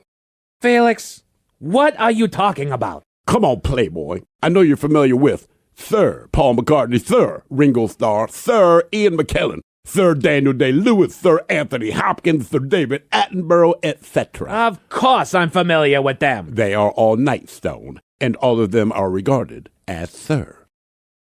Felix, did the cashier at Happy Snack Mart call you sir? He did, peasant. He said, thank you, sir. Oh, for the love of Pete. Felix, that does not make you a knight. He called you sir because you were older than him and you were a customer. First of all, it is now Sir Felix, and if I'm not a knight, why am I dressed in knight's armor? Because you are clinically insane. Felix, listen, what if instead of calling you sir, which is very common, by the way, but what if the cashier hadn't called you sir, but called you, I don't know, partner instead? Unbelievable. But the cashier called you sir, so now you think you're a knight. That is what I've been trying to tell you, Playboy. Hey guys, we have a phone call from a viewer. Says his name is Ringo. Ringo? That's what he says. Put him on. Well, hello, caller. Welcome to In Action News. You're with Stone Ledbetter and Felix Foxworthy. Hello, lads. Sir Felix? What's good? Heard you was made a knight earlier today. He was not made a knight. He was simply called sir by a cashier at a convenience store. Happy snack nut. I know it well. If that cashier called you sir, then you are a knight. Welcome to the club, Sir Felix. Thank you, Ringo. Feels good, man. I know. Being a knight myself. Did you get your jacket yet? What? I don't have the jacket yet, man. Not to worry, mate. We'll get you fitted after your broadcast. A private jet is waiting for you. Again, welcome to the club. Wait. What? You're an actual knight? Sir Felix has been trying to explain that to you the whole broadcast, mate. Yeah, Stone. That's why I'm dressed as a knight. Because I am a knight. I told you, man. Felix, even if you were actually knighted, modern-day knights don't wear knight's armor. Do you think Paul McCartney or Daniel Day-Lewis are running around in armor? I'm bringing back the classic look, Playboy. You're going to be insufferable, aren't you? Yes, I am, peasant. Okay, we're done. We'll be back next hour. Yeah, you will be. I got a private jet to catch, man. Fine. Hello, everyone. This has been an In-Action News broadcast, a comedian dysfunction. Watch all In-Action News videos, new and old, on our YouTube channel, youtube.com/@inactionnews. And make sure you like and subscribe, man. And be sure to follow us on all your favorite social media platforms at In Action News.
The Men's Room returns with Miles and Thrill. Coming up here at 5:08, we'll drink and toast for the shot of the day. And we do have your headlines on the way at 5:50. But first, quick check with Mike Hawk and some of the stories and headlines he is not working on. Well, thank you, Miles. Meteorologists are recommending people enjoy this fall spring weather that we're experiencing because there's a polar vortex on the way that's going to bring things back to reality. Is that across the entire country or just the East Coast?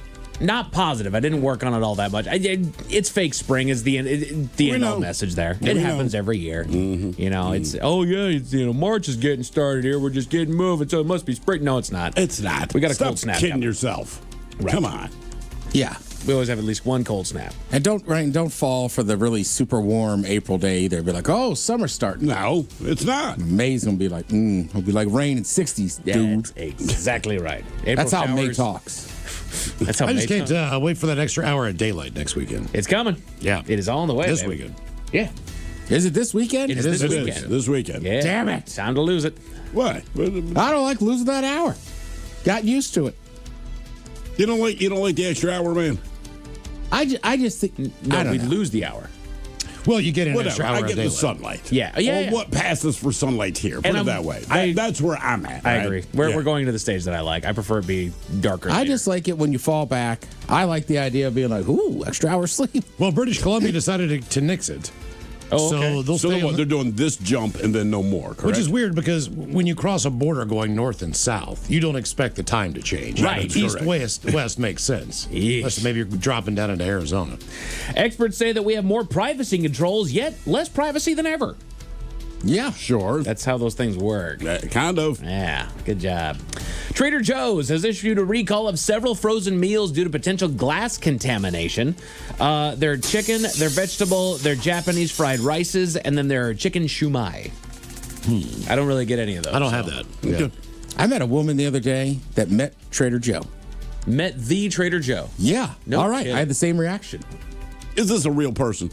Yeah. Okay. I met her at our local. And I said, you met the Trader Joe? How did it come up that she met the Trader Joe? She was talking to a friend. I was like 2 seats down. I overheard it, but I just couldn't let it go. Yeah, I would have had to jump in. Something like she knew somebody, blah, blah, blah. And then, yeah, it was like somebody she knew, like, was related or something to the guy. And then she was like, can I meet him? And they were like, yeah. And she was like, yeah, that's him. That's his name. Okay. Yeah, he died back in 2020, so he was alive for quite a while. What was his name? I'm sure it wasn't Joe. Coulombe. Okay. Coulombe. Hey, I'm Trader Joe. Joe's. What are you trading? I mean, Stuff. What do you need? I don't know if he looks like the guy that's like, I've got really great groceries and foodstuffs. He looks like Mr. Rogers. Yes. He really does. Mixed with Walt Disney. Yeah. So, there you go. Maybe that's why his food makes me so happy. It does. Everything I get from there, I really, really like. I'm with you. I bet you even the glass that they're recalling, like, as far as glass that's been in my mouth, this is the best tasting glass. Fantastic glass. Yeah. Put your thinking caps on, gents. Time for the Merriam-Webster word of the day. I give you guys an 80% chance of success on this one. It is a verb brought to you by the letter D. And it is a somewhat formal word used when someone comes to think something or have something as an opinion after some consideration. Determination. Determination, you're very close, but Deemed? no. Miles, you basically nailed it. It is deem. It is a four-letter word, deem. Very good. Miles been on fire the last couple of days. Yeah, he's been nailing it. That's what happens when you read books. I speak stuff. I think he's watching Tim's hints there that he's putting on. Up Is that on what the it break. is? Yeah. Oh, damn it, Tim. Don't help him.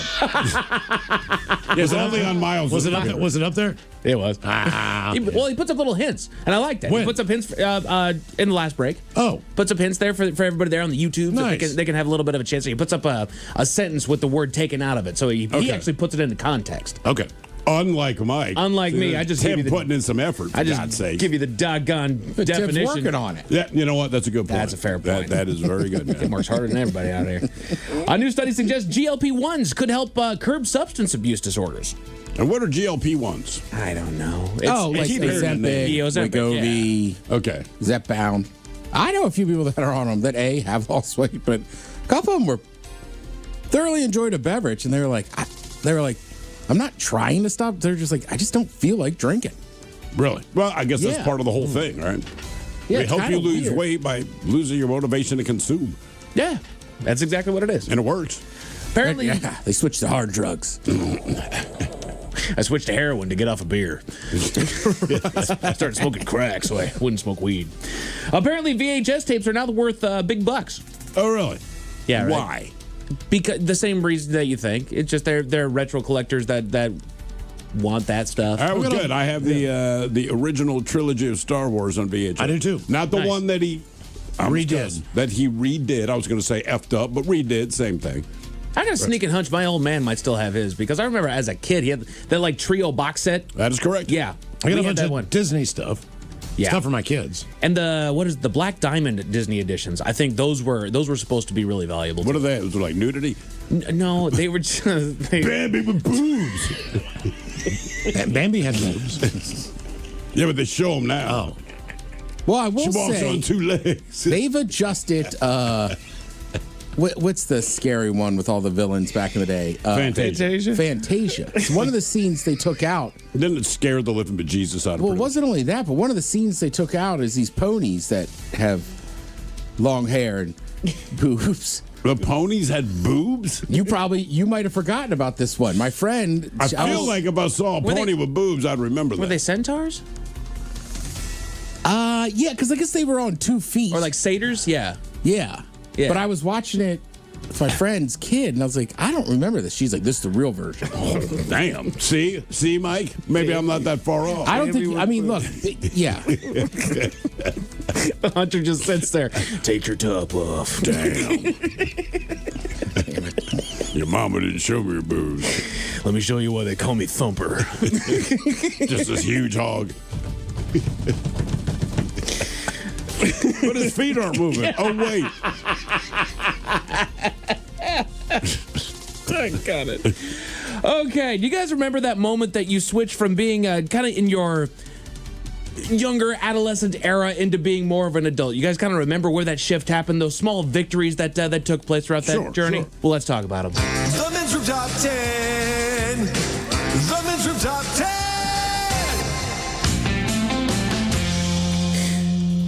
Why do they call that one flower? Just keep showing. God. This comes to us from BuzzFeed. I'm showing them pictures of the original Fantasia. Right, they're just satyrs, right? They're just hanging it all out. They're just straight up, yeah. Looks like a Starbucks logo. Okay, Walt.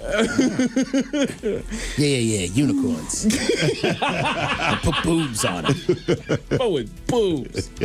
That's how we ended every conversation. So I got this idea for a new character. Oh, my God. It's another mouse. But this one, she's got boobs. God. I just picture everybody in the 40s with a cig kind of talking like that. Like, remember the flappers like 20 years ago?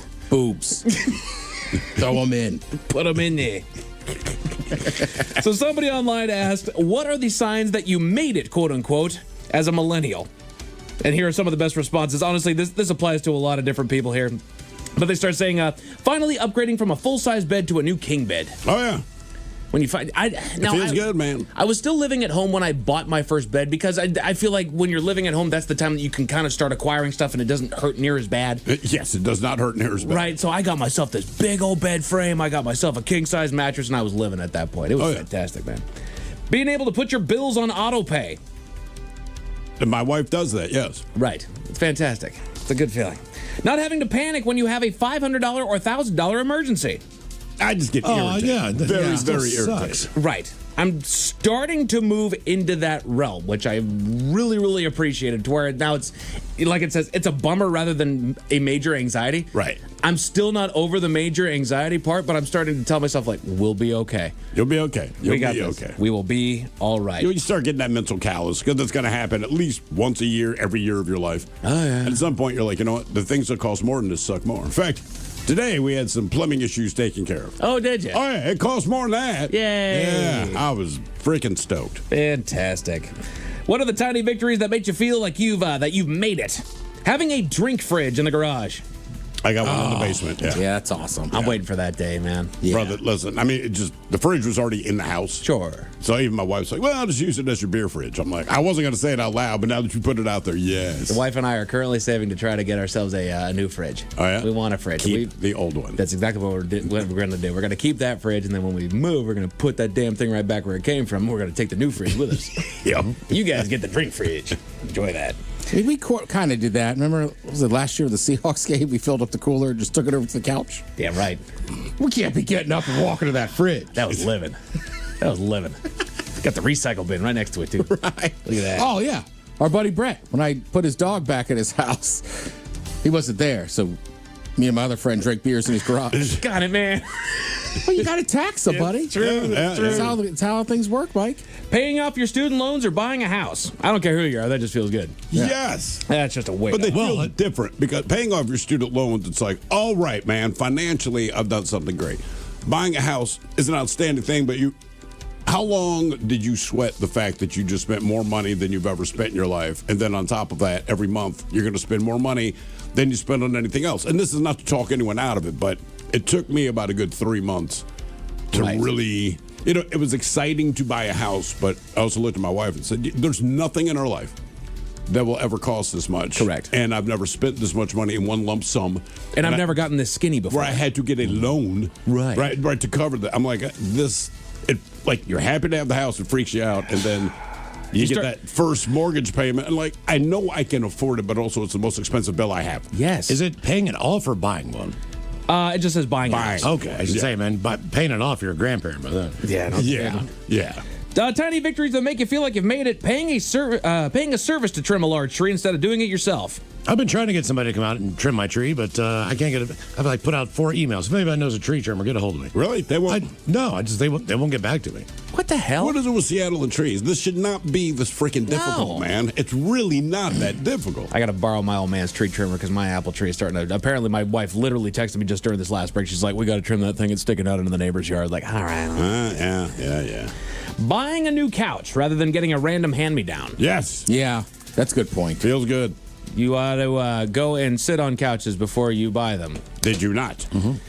I didn't do a damn thing. Oh. I think you definitely should. Yeah. Yes. Yeah, because sometimes then you end up with a monstrosity that nobody likes. I think also, too, with couches, outside of your bed, you're going to spend a lot of time on it. Yes. So, some modern ones look cooler and stuff, but they're not that comfortable. Do you want to sit on it all the time? Correct. Sit on the couch. If you want an aesthetic couch, you better be an outside person. Even the mattress store, they have you lay on all these different mattresses. Are so ridiculously expensive for what they are, right? But they have you lay on all these mattresses. It gets to the point where you're I cannot tell the difference. It's the weirdest test drive ever. I know an uncomfortable mattress. You know that. But the price reflects that. Right. And then once you step up in price, these are in this range. Dude, they all kind of feel the same. Well, and the problem is that you cannot possibly sit on that thing long enough to whether it's the couch, whether it's the bed. How many bars have you walked into and you've sidled up at the bar like, oh, seat's not bad. And then within 15 minutes, you're sitting there like, this seat sucks. Well, I feel like with the mattress, can I spend the night in your store? Right. That's how I feel when I get up. Hours on this thing. Right. It's also weird. How long do you lay there? 20 seconds, 15 seconds? Because the salesperson's standing there. Do you do a fake rollover? Let me try this side.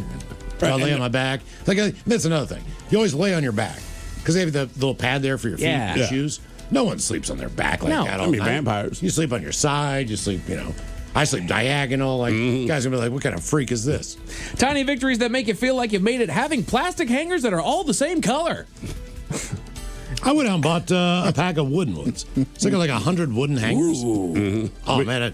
Way to go, Miles. Aesthetically, makes a big difference. I've still got a lot of dry cleaner hangers in my closet. I was about to say, I know better, but I still keep some of those wire hangers, I slowly get those out of the house. My wife, they're kind of felt-ish, for lack of a better, I don't know. It looks like velvet, but it's not velvet. I hate those. Really? Well, she bought, probably like Miles, it has to be 100, but half of them are white. Half of them are black, and then the wooden hangers is maybe 20, but that's in the coat closet, in the hallway. I have wooden hangers for blazers. That's about it. And this sounds stupid because it is just hangers, but it did feel good. When I came home and she's like, "Hey, look," I'm like, "Oh my God!" And that's another sign you're getting old when you care about hangers. Right. When you have a discussion with your spouse about hangers, we are getting Not only that, but like when you stare at your yard after you cut your grass. Oh, I'm there for 40 minutes. I did that with my closet, just looking at it. Look at that. Everything's all organized. I can see everything. Look at that. We did the spring cleaning over the break we just had there. And I probably stood in my home office with my arms folded for 30 minutes, staring at nothing other than, look at that lack of clutter. It looks like someone lives in this house. And I know you might only have one day to do it. Stop mowing your lawn when it's still wet. Yes. Yep. Yes. That does not do anything good. Let it get long for a minute. Ruts. Right. Knock it off. Let's keep that ball rolling. Buying nice matching glass cups instead of random plastic ones. Yep. The random plastic ones end up going down to the bar. Well, I was going to say, I still have them, right? The Right. exact same purpose, but yes, all of our glasses and plates match now. Exactly. Having the money for a nice tattoo every now and then. Yes. Wow. All right. My first tattoo was $125, and it took me 7 weeks to save the money to do it. Yes. Because I'm like, it's not that I don't have $125. It's that I need to divvy that up to pay all my different stuff. And I remember I felt like the man. Hiring movers instead of asking friends. Yes. Yeah. Now, I didn't. My mother did. My mother-in-law did. And then yes, I did hire movers for this last one. I will never go back. I will never go back. All you need to do is pack everything up. Go Right. get some boxes at U-Haul or whatever you're going to do. Pack everything up so it's organized as far as where things go. Label everything, There you go. kitchen, living room, whatever it is. And then awkwardly stand around as they take your stuff out of the out of your house and into the truck. Basically, yeah. I love it. But they'll It's put it on- fantastic. And also, if you're smart, if you're really smart, you will load everything that goes in the first part when you walk your new place. Yes. You walk in the front door. That should be at the back of the truck. Correct. And the front of the, that should be the front of the truck. Everything in the back of the truck is the farthest point away. Right. Mattresses, everything that goes into the bedrooms, everything that goes as far away as possible first. So you still have a clear area when you move in. I grew up with my parents, and we moved a lot. And my father, being my father, like that stuff was labeled. And basically, when the mover showed up, he had the game plan for him for that exact reason. Yeah. Mm-hmm. We, my wife, this last time that we moved, she went out and she got like 6 different colored rolls of duct tape. Oh, really? And then for everything, we put a piece on every door, a different color, and then she just started marking every box with corresponding colors of duct tape. That's smart. And then told the movers, like, okay, pink's going over here, yellow's going over here, red's Ma'am, going over I'm here. colorblind. Oh, no. Just use the Sharpie and write kitchen like everybody else. And that's what I always do. Yeah, that's my thing. The problem is I was moving so doggone much that I was literally saving the boxes, and so we were reusing boxes all the friggin' time. We didn't remember how they were packed, and so there was a box that, it did say kitchen scratched out that then said living room. I would also say with the moving companies, sometimes they'll charge you for how much of the truck you use. Yes. Yeah. So definitely try to get some of the stuff with your buddies if you can. Absolutely. But for the main big stuff, like hire somebody. And make sure that you tip them. Make Yes. sure that you tip them. And then I'll leave you with this last and final tiny victory that makes you feel like you've made it as an adult. Not living with a roommate. Yes. Oh, huge. That is Out on your own. massive. I'm glad that I never had to experience that. While sometimes I feel like I've missed out on the stories, but at the same time, It's good and bad. Like, look, Yeah. at the time, early on when you're doing it, it's awesome because you're both in the same mindset, right? Or however many of you are living there, right? You're going to drink, you're going to party. You can't believe that everyone doesn't live this way.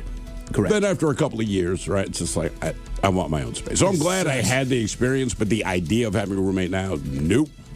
A tourist in Las Vegas stole something from his hotel, and you won't believe what it was, Miles. What did he steal? Tell you all about it at 5:50. Thank you, sir. Headlines are coming up at 5:50. In the meantime, if we made it to drinking time. Somebody out there deserves to be recognized. And the men's room knows just who it is. So to you, we say, bottoms up, sailor. You're the toast of our shot of the day. Drink time it is, and as usual, we head to the drink test can. Steve will throw a hill to find out who we're toasting. Yes, indeed. And today we toast Mr. Spencer Anderson of Detroit, Michigan. Now, Spencer, like a lot of people, he's not a big fan of those license plate readers that they mount to traffic lights and all that kind of thing. All right. So, what he decided to do, well, he went around and started smashing a bunch of the license plate readers. Basically, he would approach the cameras that were mounted on traffic lights or poles, even on bridges, and they use them, obviously, for police to track stolen cars, other vehicles of interest, like cases involving missing persons. But whatever he's up to, he's not feeling it. He decided to smash them all. Well, it ends up the police had a really easy time catching him. They knew that he did it because after destroying the license plate readers, they saw his vehicle because it was recorded on one of the license plate readers that he did not smash. Oh, yeah.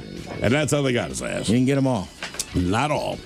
So we pour this booze and we drink this booze because we think it's yummy. Yummy. So over the tongue and down the throat to party in our tummies.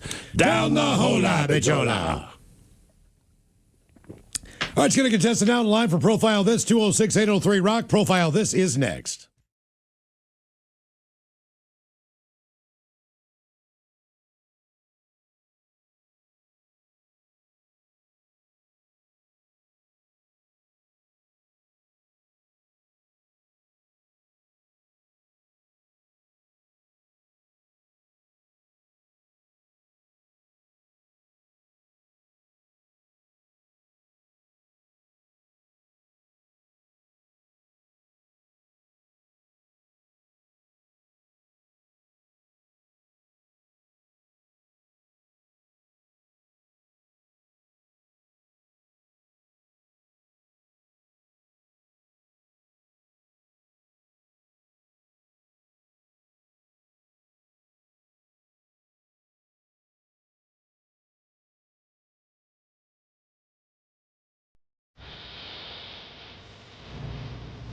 From coast to coast and around the world.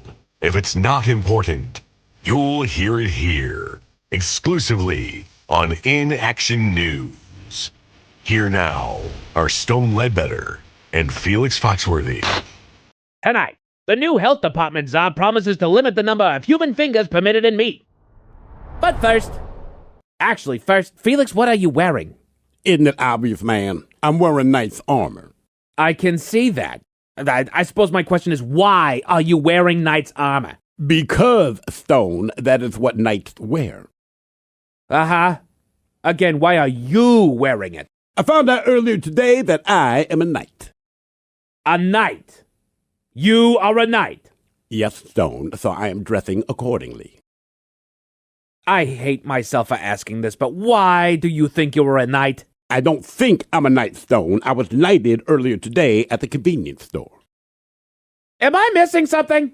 In addition to a full head of hair, you are also missing the fact that the nice young man who worked as a cashier at Happy's Snack Mart knighted me this morning. Felix, what are you talking about? Come on, Playboy. I know you're familiar with Sir Paul McCartney, Sir Ringo Starr, Sir Ian McKellen, Sir Daniel Day-Lewis, Sir Anthony Hopkins, Sir David Attenborough, etc. Of course I'm familiar with them. They are all knights, Stone, and all of them are regarded as Sir.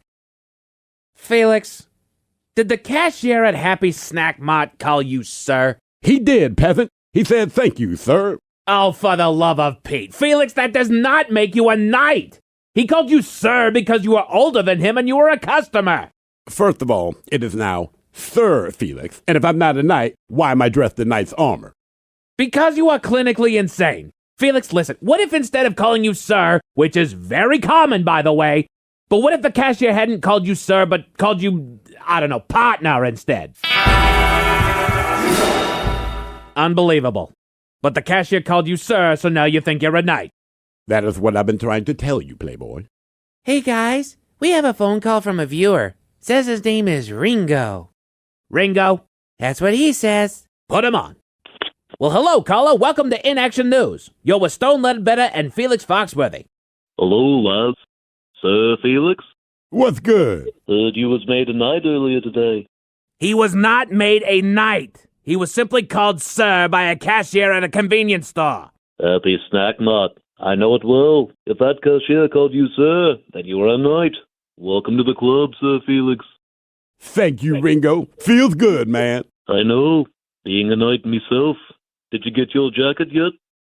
What? I don't have the jacket yet, man. Not to worry, mate. We'll get you fitted after your broadcast. A private jet is waiting for you. Again, welcome to the club. Wait. What? You're an actual knight? Sir Felix has been trying to explain that to you the whole broadcast, mate. Yeah, Stone. That's why I'm dressed as a knight. Because I am a knight. I told you, man. Felix, even if you were actually knighted, modern-day knights don't wear knight's armor. Do you think Paul McCartney or Daniel Day-Lewis are running around in armor? I'm bringing back the classic look, Playboy. You're going to be insufferable, aren't you? Yes, I am, peasant. Okay, we're done. We'll be back next hour. Yeah, you will be. I got a private jet to catch, man. Fine. Hello, everyone. This has been an In Action News broadcast, a comedian dysfunction. Watch all In Action News videos, new and old, on our YouTube channel, youtube.com/@inactionnews. And make sure you like and subscribe, man. And be sure to follow us on all your favorite social media platforms at In Action News.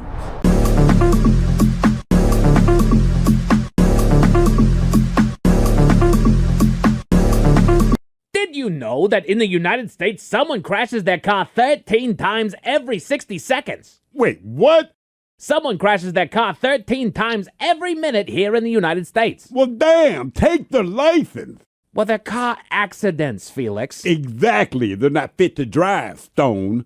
You've never been in a car accident. Of course I've been in a car accident. I've been in 3 car accidents in my entire life. Well, then you understand that accidents do happen. Yeah, about 3 times in a lifetime. But who crashes the car 13 times every 60 seconds? That is ridiculous, Stone, and I think the license should be taken away. Felix, Okay, it's not the same person crashing the car 13 times every minute. You literally said someone crashes the car 13 times every 60 seconds. I didn't mean one specific person, Felix. That's a statistic. Every 60 seconds, 13 different people have gotten into a car accident. Xfinity. The Men's Room presents Profile This. And Stephen Throwhooks, please tell everyone how Profile This is played. I sure can, Miles. It's a simple game where we share with you a real-life news story, something that happened right here on planet Earth. Earth. And as you listen to the story, based on the stereotypes you believe to be true of people and the decisions that people make, we'll ask you what it is you think makes the story a story. Hello, Dave. Welcome to the Men's Room. Liquor and whores. Liquor and whores. All right, Dave, you understand how this here game is played?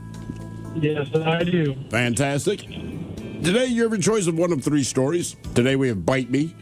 In other words, what did somebody find in their food? Interior decorating, where you guess the foreign object that ended up on the inside of someone. And finally, today, Animalize This, where you guess the animal responsible for causing the problem. Let's go with Bite Me.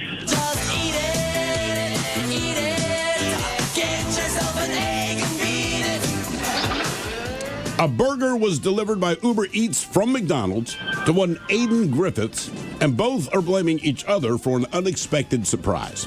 So the 24-year-old said that he had treated himself to a South Carolina stack. That's a double cheeseburger and a McFlurry. Now, it was delivered to his home, but when he bit into the bun, he immediately spotted something and quickly spat out the contents.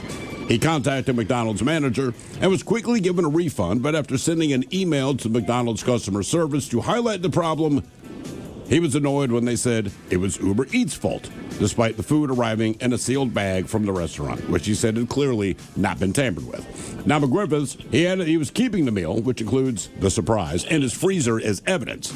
Now, a spokesman for McDonald's said, quote, "We're disappointed to hear the customer's experience was not a positive one.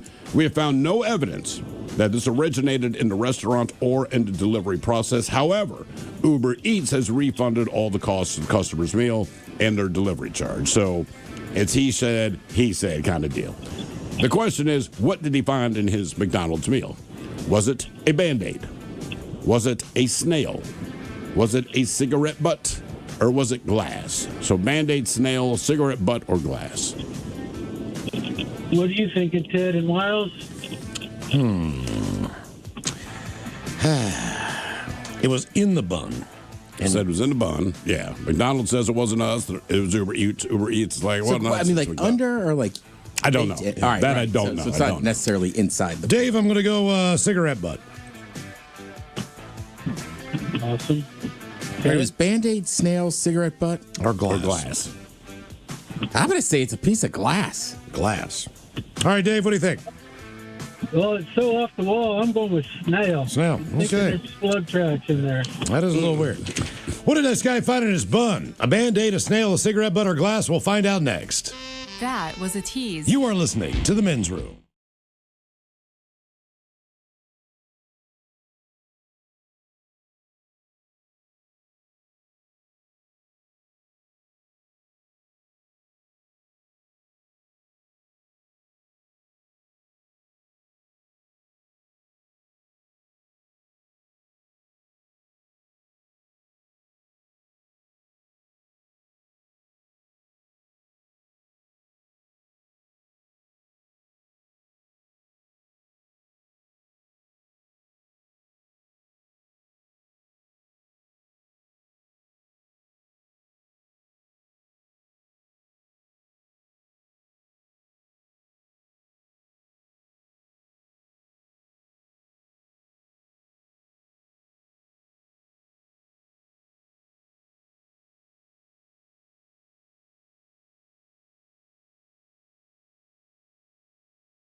Listening to the Men's Room with Miles and Thrill. 99.9 KISW. Category is a bite me up profile. Let's get a man who got a double cheeseburger meal. Something was in the bun when he bit into it. Now, when he complained to McDonald's, they said whatever delivery service, it was DoorDash, Uber Eats, whatever, whoever delivered it, they were probably the ones at fault. So they blamed them. Either way, he froze the meal and hopes to try to get to the bottom of this. Question is, what did he bite into that was in his bun? Was it a Band-Aid, a snail, a cigarette butt, or glass? And Dave, that is the question we posed to you. Let us start with Miles Montgomery went with the cigarette butt. Honestly, the most likely, but not in this case. Ted, you jumped on the Trader Joe train and went with glass. Glass. Again, likely, but not the culprit. And then, Dave, you went with what I think is the least likely, which is a snail. And you are nice correct. work, Dave. Yeah, dude found a snail. And by the way, as weird as that sounds, I'm looking at the YouTube feed here. And let's see there. CG Oats, I will not say where they worked, but I used to work at a place. A slug got into the deep fryer once. The manager said, quote, "It's hot enough to be sanitary." Yeah. Yay. That's who you want to work for. For as slow as they are, they get into stuff. Which is amazing. Like, you ask yourself, how did I not see you get, because it probably took you 40 minutes from countertop to deep fryer. Like, if they're in a panic, what do they do? I don't know. Right, most animals, when you're in a panic, you take off. If you're a slug or a snail, do you just panic and accept that your death is imminent? I guess so. You think you can get away. I'm slow. I'd still run away. Yeah, I know, but at least I can physically see you move. Now, for all TV news all the time, it's time for TV Time with T. And now, because your pathetic life is confined to countless hours in front of a talking box, the Men's Room presents TV Time with Ted. All right, your choices today. You got the Jimmys. Fallon and Kimmel. Yeah. Seth Meyers. Stephen Colbert. Or Ted Smith. Is it Ted or is it Late Night? It's right there. The title is guys have talented teams of writers help them come up with their monologues each and every night. It is up to you to determine, is this an actual late night joke and from whom, or could it be the Ted Smith original? With the ongoing conflict going on overseas, gas prices here are skyrocketing. It's bad. Today I saw a guy filling up his tank with 4 Loco. Those are tough times if you need oil. Iran's under attack, and P. Diddy's still in jail. Fallon. Colbert. Jimmy Fallon. Well, people are talking about this amid the ongoing conflict overseas. Gas prices here in the U.S. are skyrocketing. It's bad. Today I saw a guy filling his tank with 4 Loco. What? Yeah, these are tough times if you need oil. I mean, Iran is under attack and P. Diddy is still in jail. So, I mean, it's almost... A Florida nudist colony was recently listed for $2.5 million. But you could probably lowball them. The Ted Smith. Yeah. Seth Meyers. The Florida nudist colony was recently listed for $2.5 million, but you can probably lowball them. World Obesity Federation projects that 227 million kids globally will be considered obese by 2040, which is sad news. That story again, McDonald's has released its biggest burger ever. Beat that Smith. Yeah, that was me. It's kind of ironic. Yeah, just like, I mean, that's awful news. At the same time, it's like, we made a big burger. Come on, fatty. Disney Cruise Line added their biggest ship ever. It's perfect for anyone who's ever looked around Disney and thought, if only I could be trapped at sea with these people. Fallon. Yeah, Fallon. That's Fallon. I saw that Disney Cruise Line just launched their largest ship ever. Yeah, it's perfect for anyone who's ever looked around Disney and thought, if only I could be trapped at sea with these people. You guys ever watch shows or movies with dinosaurs? Sure, man. Who are you talking to? I mean, Jurassic Park. Jurassic Park, and occasionally, I don't know what channel, maybe Discovery. Well, Land of the Lost. One of those, yeah. Land of the Lost is my intro, but otherwise, yeah, I'll watch like any of those bone-digging shows. But I mean shows with actual... You mean like dinosaurs in them. Dinosaurs as characters. Jurassic Park. All right. There was a show, Dinosaurs. Oh, Flintstones. Back in the day. Okay, there you go. Yeah. Trying to think prehistoric. Well, there was a show when I was a kid, too, that was like a dinosaur family. Yeah, it was called Dinosaurs. I think so, yeah. Yeah, I want to say Spielberg was actually the executive producer on that. I remember it being funny. So this is a weird list. It's the greatest dinosaur characters of all time. All right. Top 10. Barney. Oh, good call. I mean, look, I don't like that mother effer, but positive impact on kids. He gave me a half an hour when I needed it. Right. You know? Does this count movies or is this just TV? Movies and TV. But Barney is not on there. What? Is like the dad from Dinosaurs on there? No, but you're getting closer. I can't believe I'm defending. I gotta believe Littlefoot's on there. Wasn't there a dinosaur toy in Toy Story? Oh, yeah. Rex. Yeah. Rex. Yeah, Rex. Or did you ever see that movie Clifford? With Martin Short as a small child? No. And he's got a toy dinosaur and he just wants to go to Dino World. And that's why he destroys his uncle's life. Oscar winner. You never seen Clifford? No. There you go. Oh, Jesus, man. I just love how you set it up. Martin Short as a young child. I'm like, correct. And he's obsessed with dinosaurs. The parents drop him off at the uncle's house, almost like an Uncle Buck situation. Okay. And he's a horrible child. And he really messes with the uncle. Who's the uncle? Is it Steve Martin? It is Steve Martin, isn't it? Yeah, he's in there. Yeah. I'm telling you, it is funny. Okay. This is child Martin Short. Oh, God. Must have been he's got that pre-Three Amigo days. toy dinosaur with him the whole time. This whole thing has got to go to Dinosaur World, but Steve Martin doesn't take him, so he ruins his life. All right, let's go with number 10. So basically, the first three, 10, 9, and 8, are all characters from The Land Before Time. Petrie, Spike, and Ducky. All right. I never saw that movie. No, I didn't either. I just have, again, such horrible memories crying in the theater in front of my sister's friend. Her mom consoling me. I did love those movies in that when I was a kid. I mean, I'm 45. I could probably try it again. Hell yeah. I mean, wasn't the idea I guess they had to leave where they were at to go somewhere safer, essentially? Because the mom dies in the beginning. Of course. Was it a Disney movie? Right. It was a migration movie is basically what it... No, and it was not... Oh, it was not Disney. man. Migration movies. Migration. Yeah. But they were trying to go to, the they didn't call it the Great Beyond, did they? Whatever it was. Jesus. It's the... I know, but to me, when you say the Great Beyond... The like, Great Valley, that might have been what it was. But it's more plentiful. It's got more food for them. Okay. Yeah. And Mom didn't do well because the big dinosaur came and wrecked her. Yeah.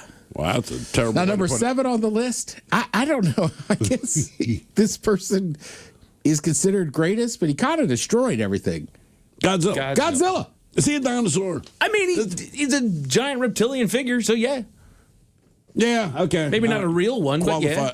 Not like all these characters. Yeah, well, Miles is right when he says it, too, right? Like, Komodo dragon basically is a dinosaur. Yeah. Some of those sharks... They've been around forever. Yeah, all right, Godzilla's a dinosaur. It's fine. Alligators, crocodiles. Right, to me, they're all dinosaurs. Godzilla does wreck everything, but sometimes when he wrecks things, he's trying to do the right thing, right? So in the first movies, he's like, I don't like Tokyo. I don't know what it is, you people. I'm taking your ass out every time, right? All right. And then these more recent movies where he's like hooking up with King Kong, teaming up with King Kong, probably better way to put that. Like, he's yeah, I've been looking at your hairy ass for years. So they're working together to do good things, but they also destroy buildings everywhere. You know what I mean? Like, look at the size of cars, like your cop friend. It's inevitable. Yeah. I mean, they're on your side, but like Godzilla's running down the street, and just his tail, just because his tail's behind him, he's like taking down skyscrapers. I'm like, there's really no one else we could call. I feel like I have more in common with King Kong. I would agree with that. Yeah. Like a dog at a coffee table. All right, next on the list from Jurassic World, Blue. Oh, it's a raptor. Yeah. Oh, come on. Does he kind of befriend them? It just does not kill one of them. She is well trained. Okay. Yeah. All right. I don't know if well trained. I think if my dog acted like that, I would not be. As far as a bloodthirsty carnivorous dinosaur goes, yes, it was kind. But make no mistake, I think it would rip your freaking face off. That's right. I don't know. It's supposed to be like a sympathetic character. I just never felt it. I agree. That is a killing machine. I'm glad that you kind of made friends with it. It's an effing killing machine. And that's what I didn't like about it, is that they kind of anthropomorphized her. It's like, oh, she's coming in to be the hero. Like, no. Well, she didn't kill him. Who brought up Toy Story? I did. Good call. Rex. Oh, he's on Toy Story. He makes it. He should. Now, to me, this should be... Yes. Rex. He was a pansy-ass character, man. He's a bitch, but you still kind of liked him. You know what I mean? Because they're always in... Look. He was a candy ass. There's no doubt about it. But He brought nothing of value. to his credit, he still went along. He's there. Right? They put themselves in danger. I still think this guy should be number one. The original Jurassic Park, the T-Rex. Yeah, come on, man. That's the goat right number there. is he? Yes. He is number 4 on the list of top 10 dinosaur characters of all time. You know what? That's why he didn't go to the Golden Globes when he saw how far down he was. Oh. Yeah, he was like, I'm not showing up. That is Well, the Tourette's guy was yelling at him. Yeah, and he gets typecast. Every movie he's been in, they make him act like a dinosaur. Well, and that T-Rex, if I'm not mistaken, that was like the first big breakthrough with CGI. Yeah, that movie. Yeah, I mean, when he's stomping around. Because it was just a whisper's breath away from being claymation. And they went with that.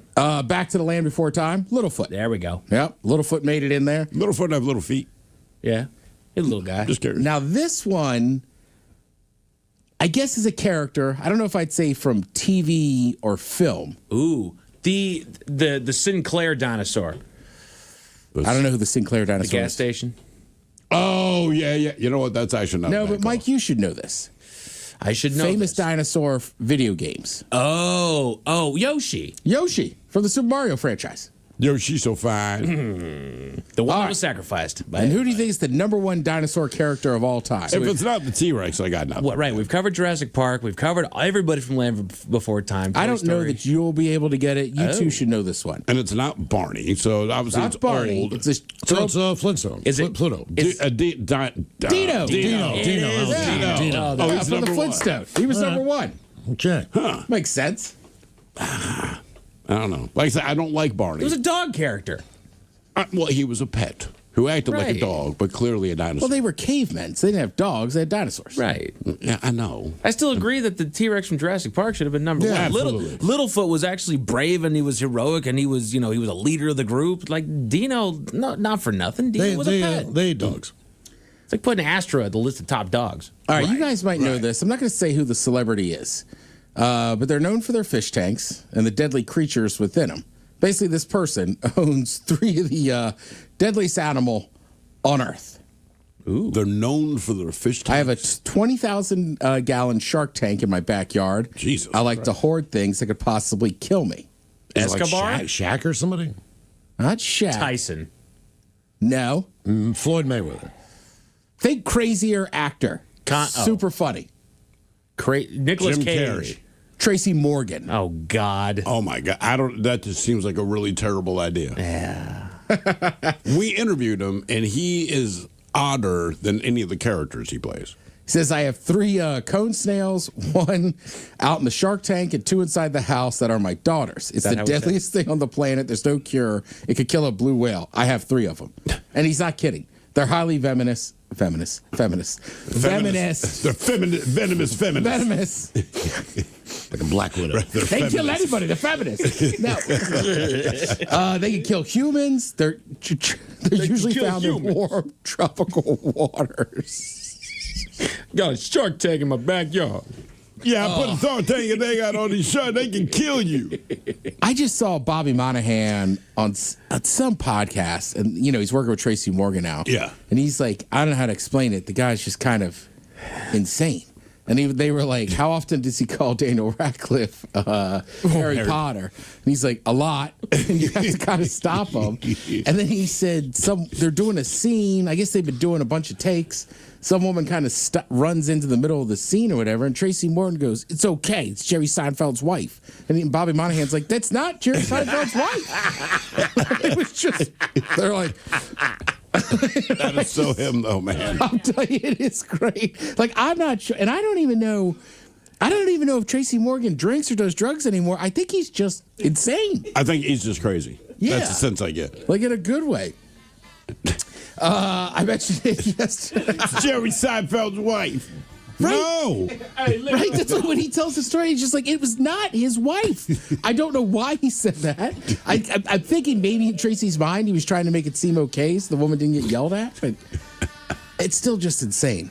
If you ever watch Ted the movies, you got the 2nd season of Ted the TV show over on Peacock tonight if you want to watch that, man. Thank you, Ted. We appreciate it. You're listening to The Men's Room.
From coast to coast and around the world.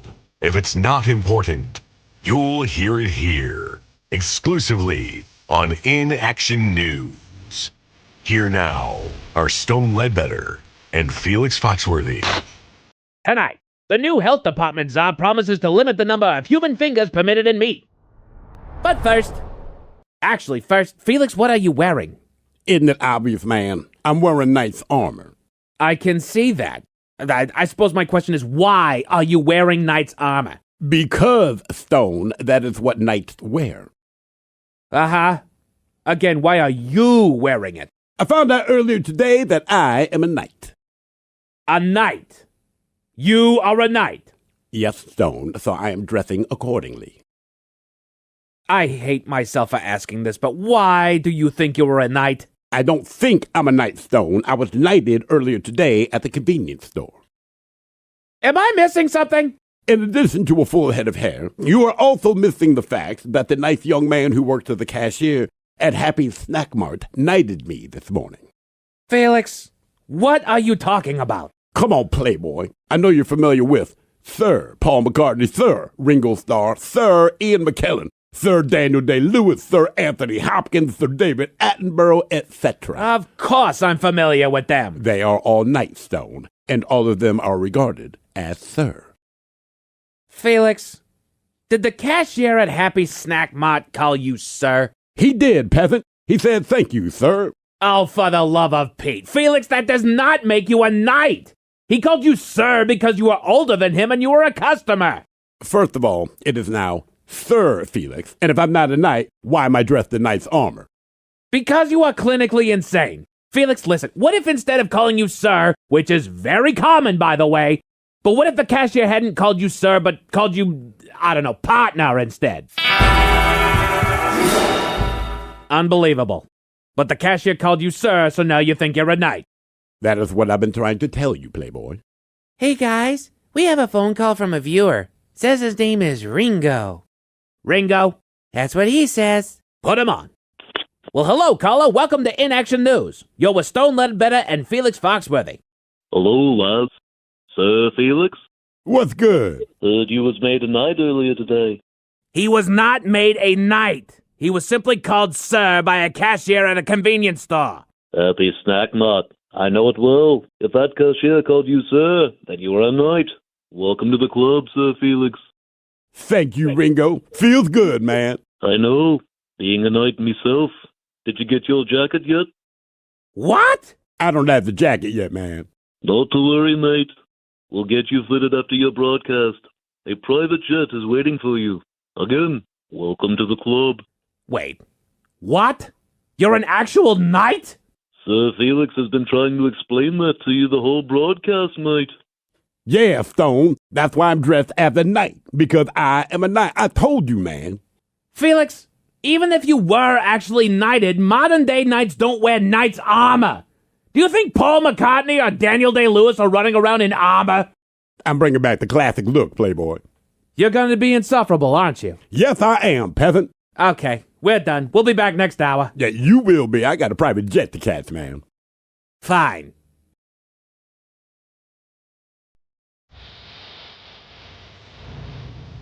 From coast to coast and around the world.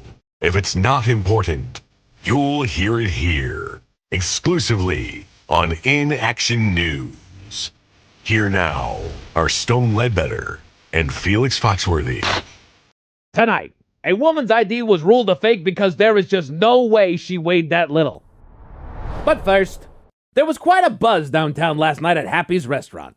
People finally trying the Tangy Mango Tango Burger. The Tangy Mango Tango Burger is a culinary work of art, but no, that's not what had people excited.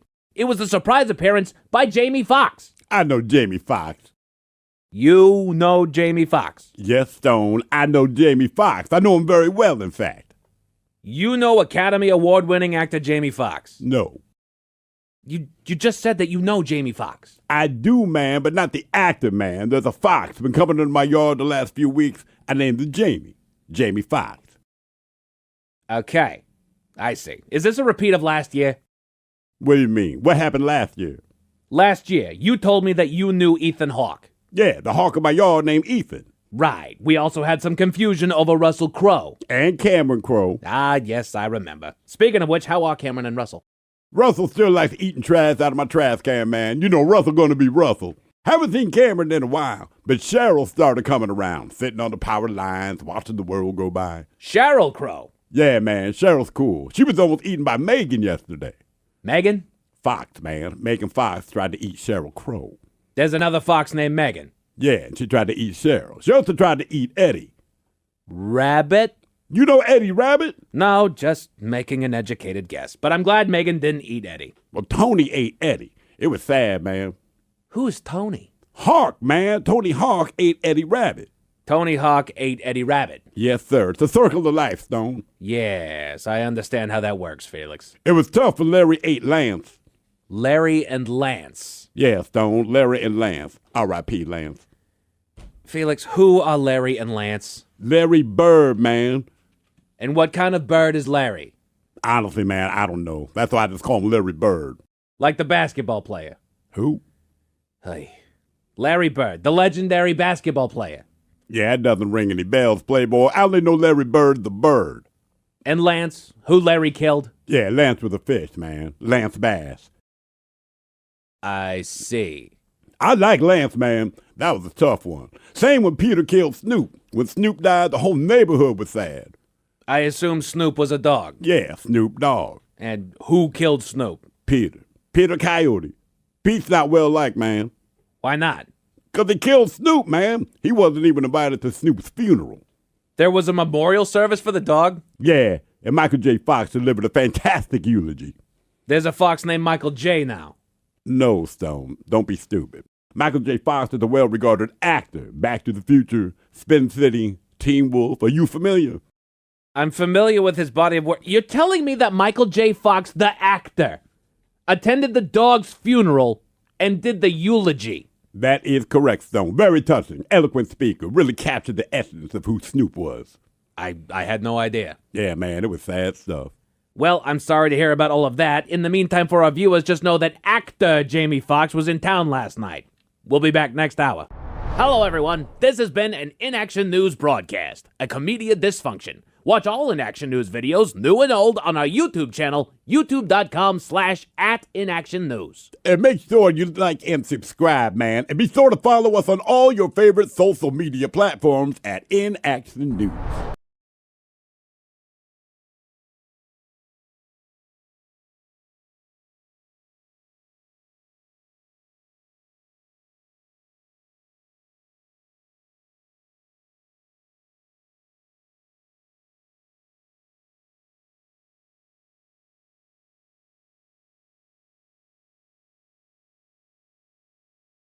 Miles and thrill. Now, let's see what's happening in the real world. All right, here we go. Some huge news as the butt burst rhino from Ace Ventura now on the auction block.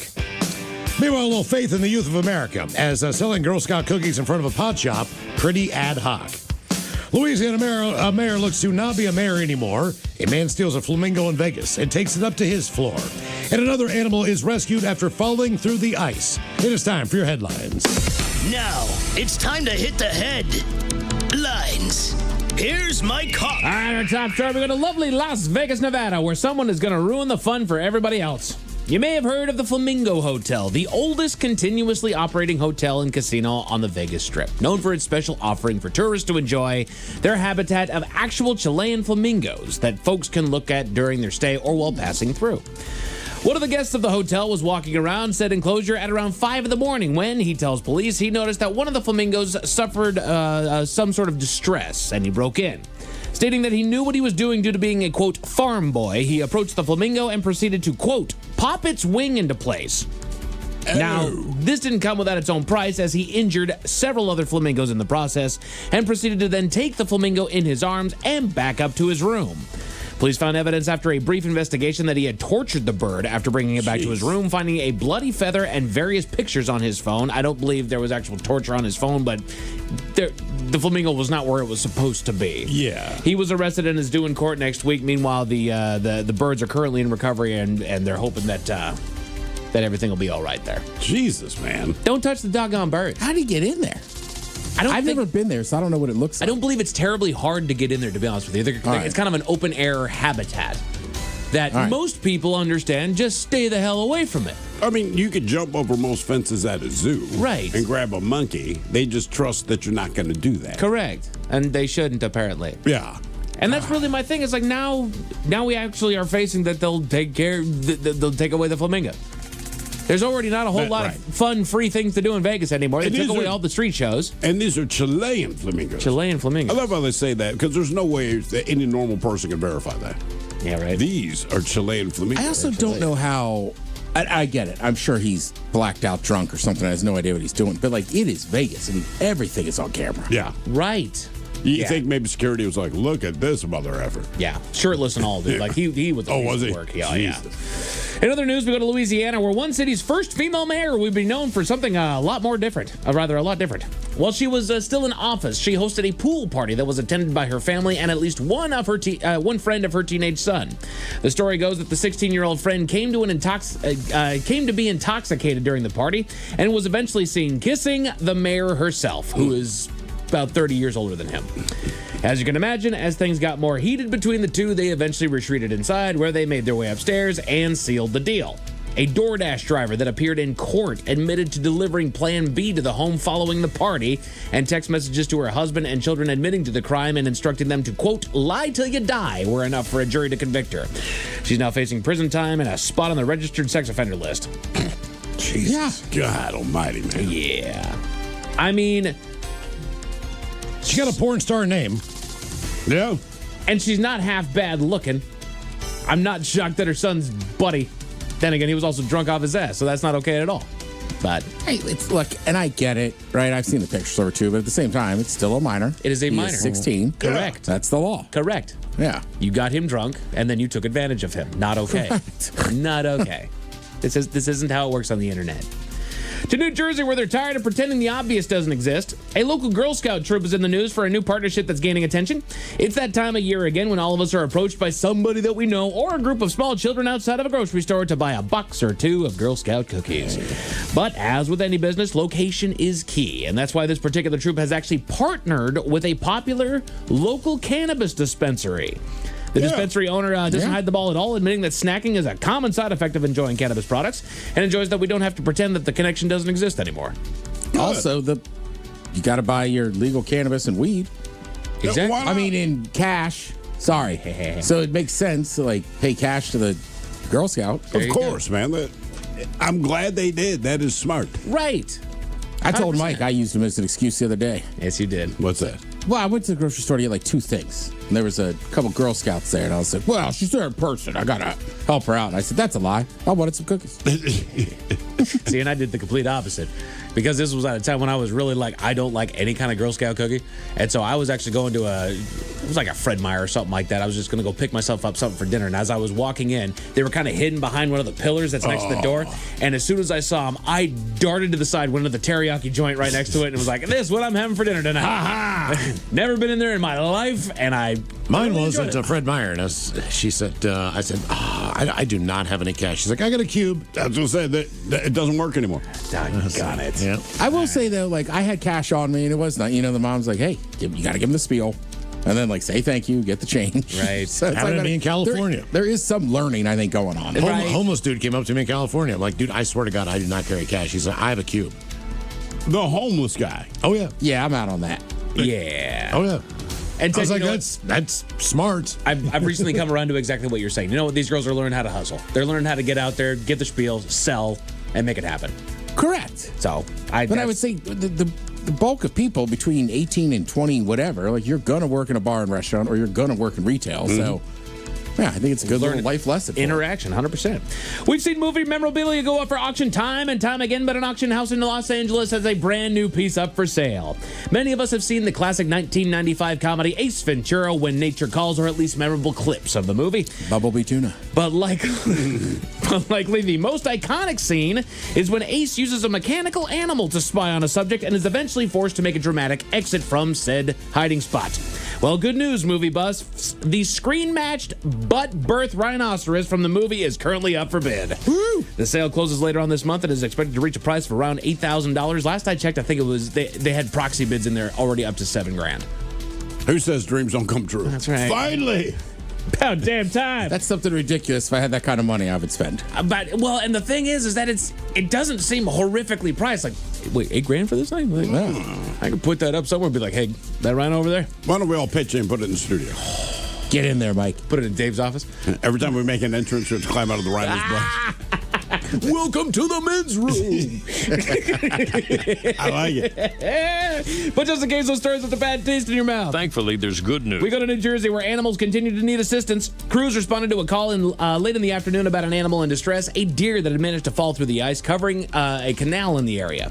They attempted to lasso the deer to bring it out, but its scared movements, because it's a deer, complicated the rescue efforts. They eventually deployed a marine unit into the water, which was able to safely pull the deer out of the freezing waters, and after a short period, the scene was cleared and no injuries were reported, and the deer ran off back into the wild. There you go. That's the thing. You do all this stuff, and there's no gratitude. Right. Bye. Yeah, see ya. All right, fine. Bambi, you'd be better with boobs. Men's Room Sports. Agreed. You've got college hoops on FS1, CBS Sports on ESPN2, pro basketball is on Amazon tonight, and you've got NHL hockey over on ESPN. As far as your weather, expecting periods of light rain tonight with a low of 44. Tomorrow, they are predicting a good chance of showers throughout the day with a high right around 51. That is it for your headlines. With that, Mike Hawk is out. Thanks, sir. We'll see you next time for a Bad Choice Friday. The return of Ted versus the FCC. The lovely Jolene is up in just seconds. Yes, indeed. It's all true. But in the meantime, well, we be all about this bitch. So until tomorrow, please do what you do best. And for Aletha's sake, stay beautiful. The Men's Room has been taped before a live studio audience. Wardrobe and makeup provided by Mantastic Limited. This has been a presentation of the Men's Room Radio Network. Oh, man! A Double Flush production.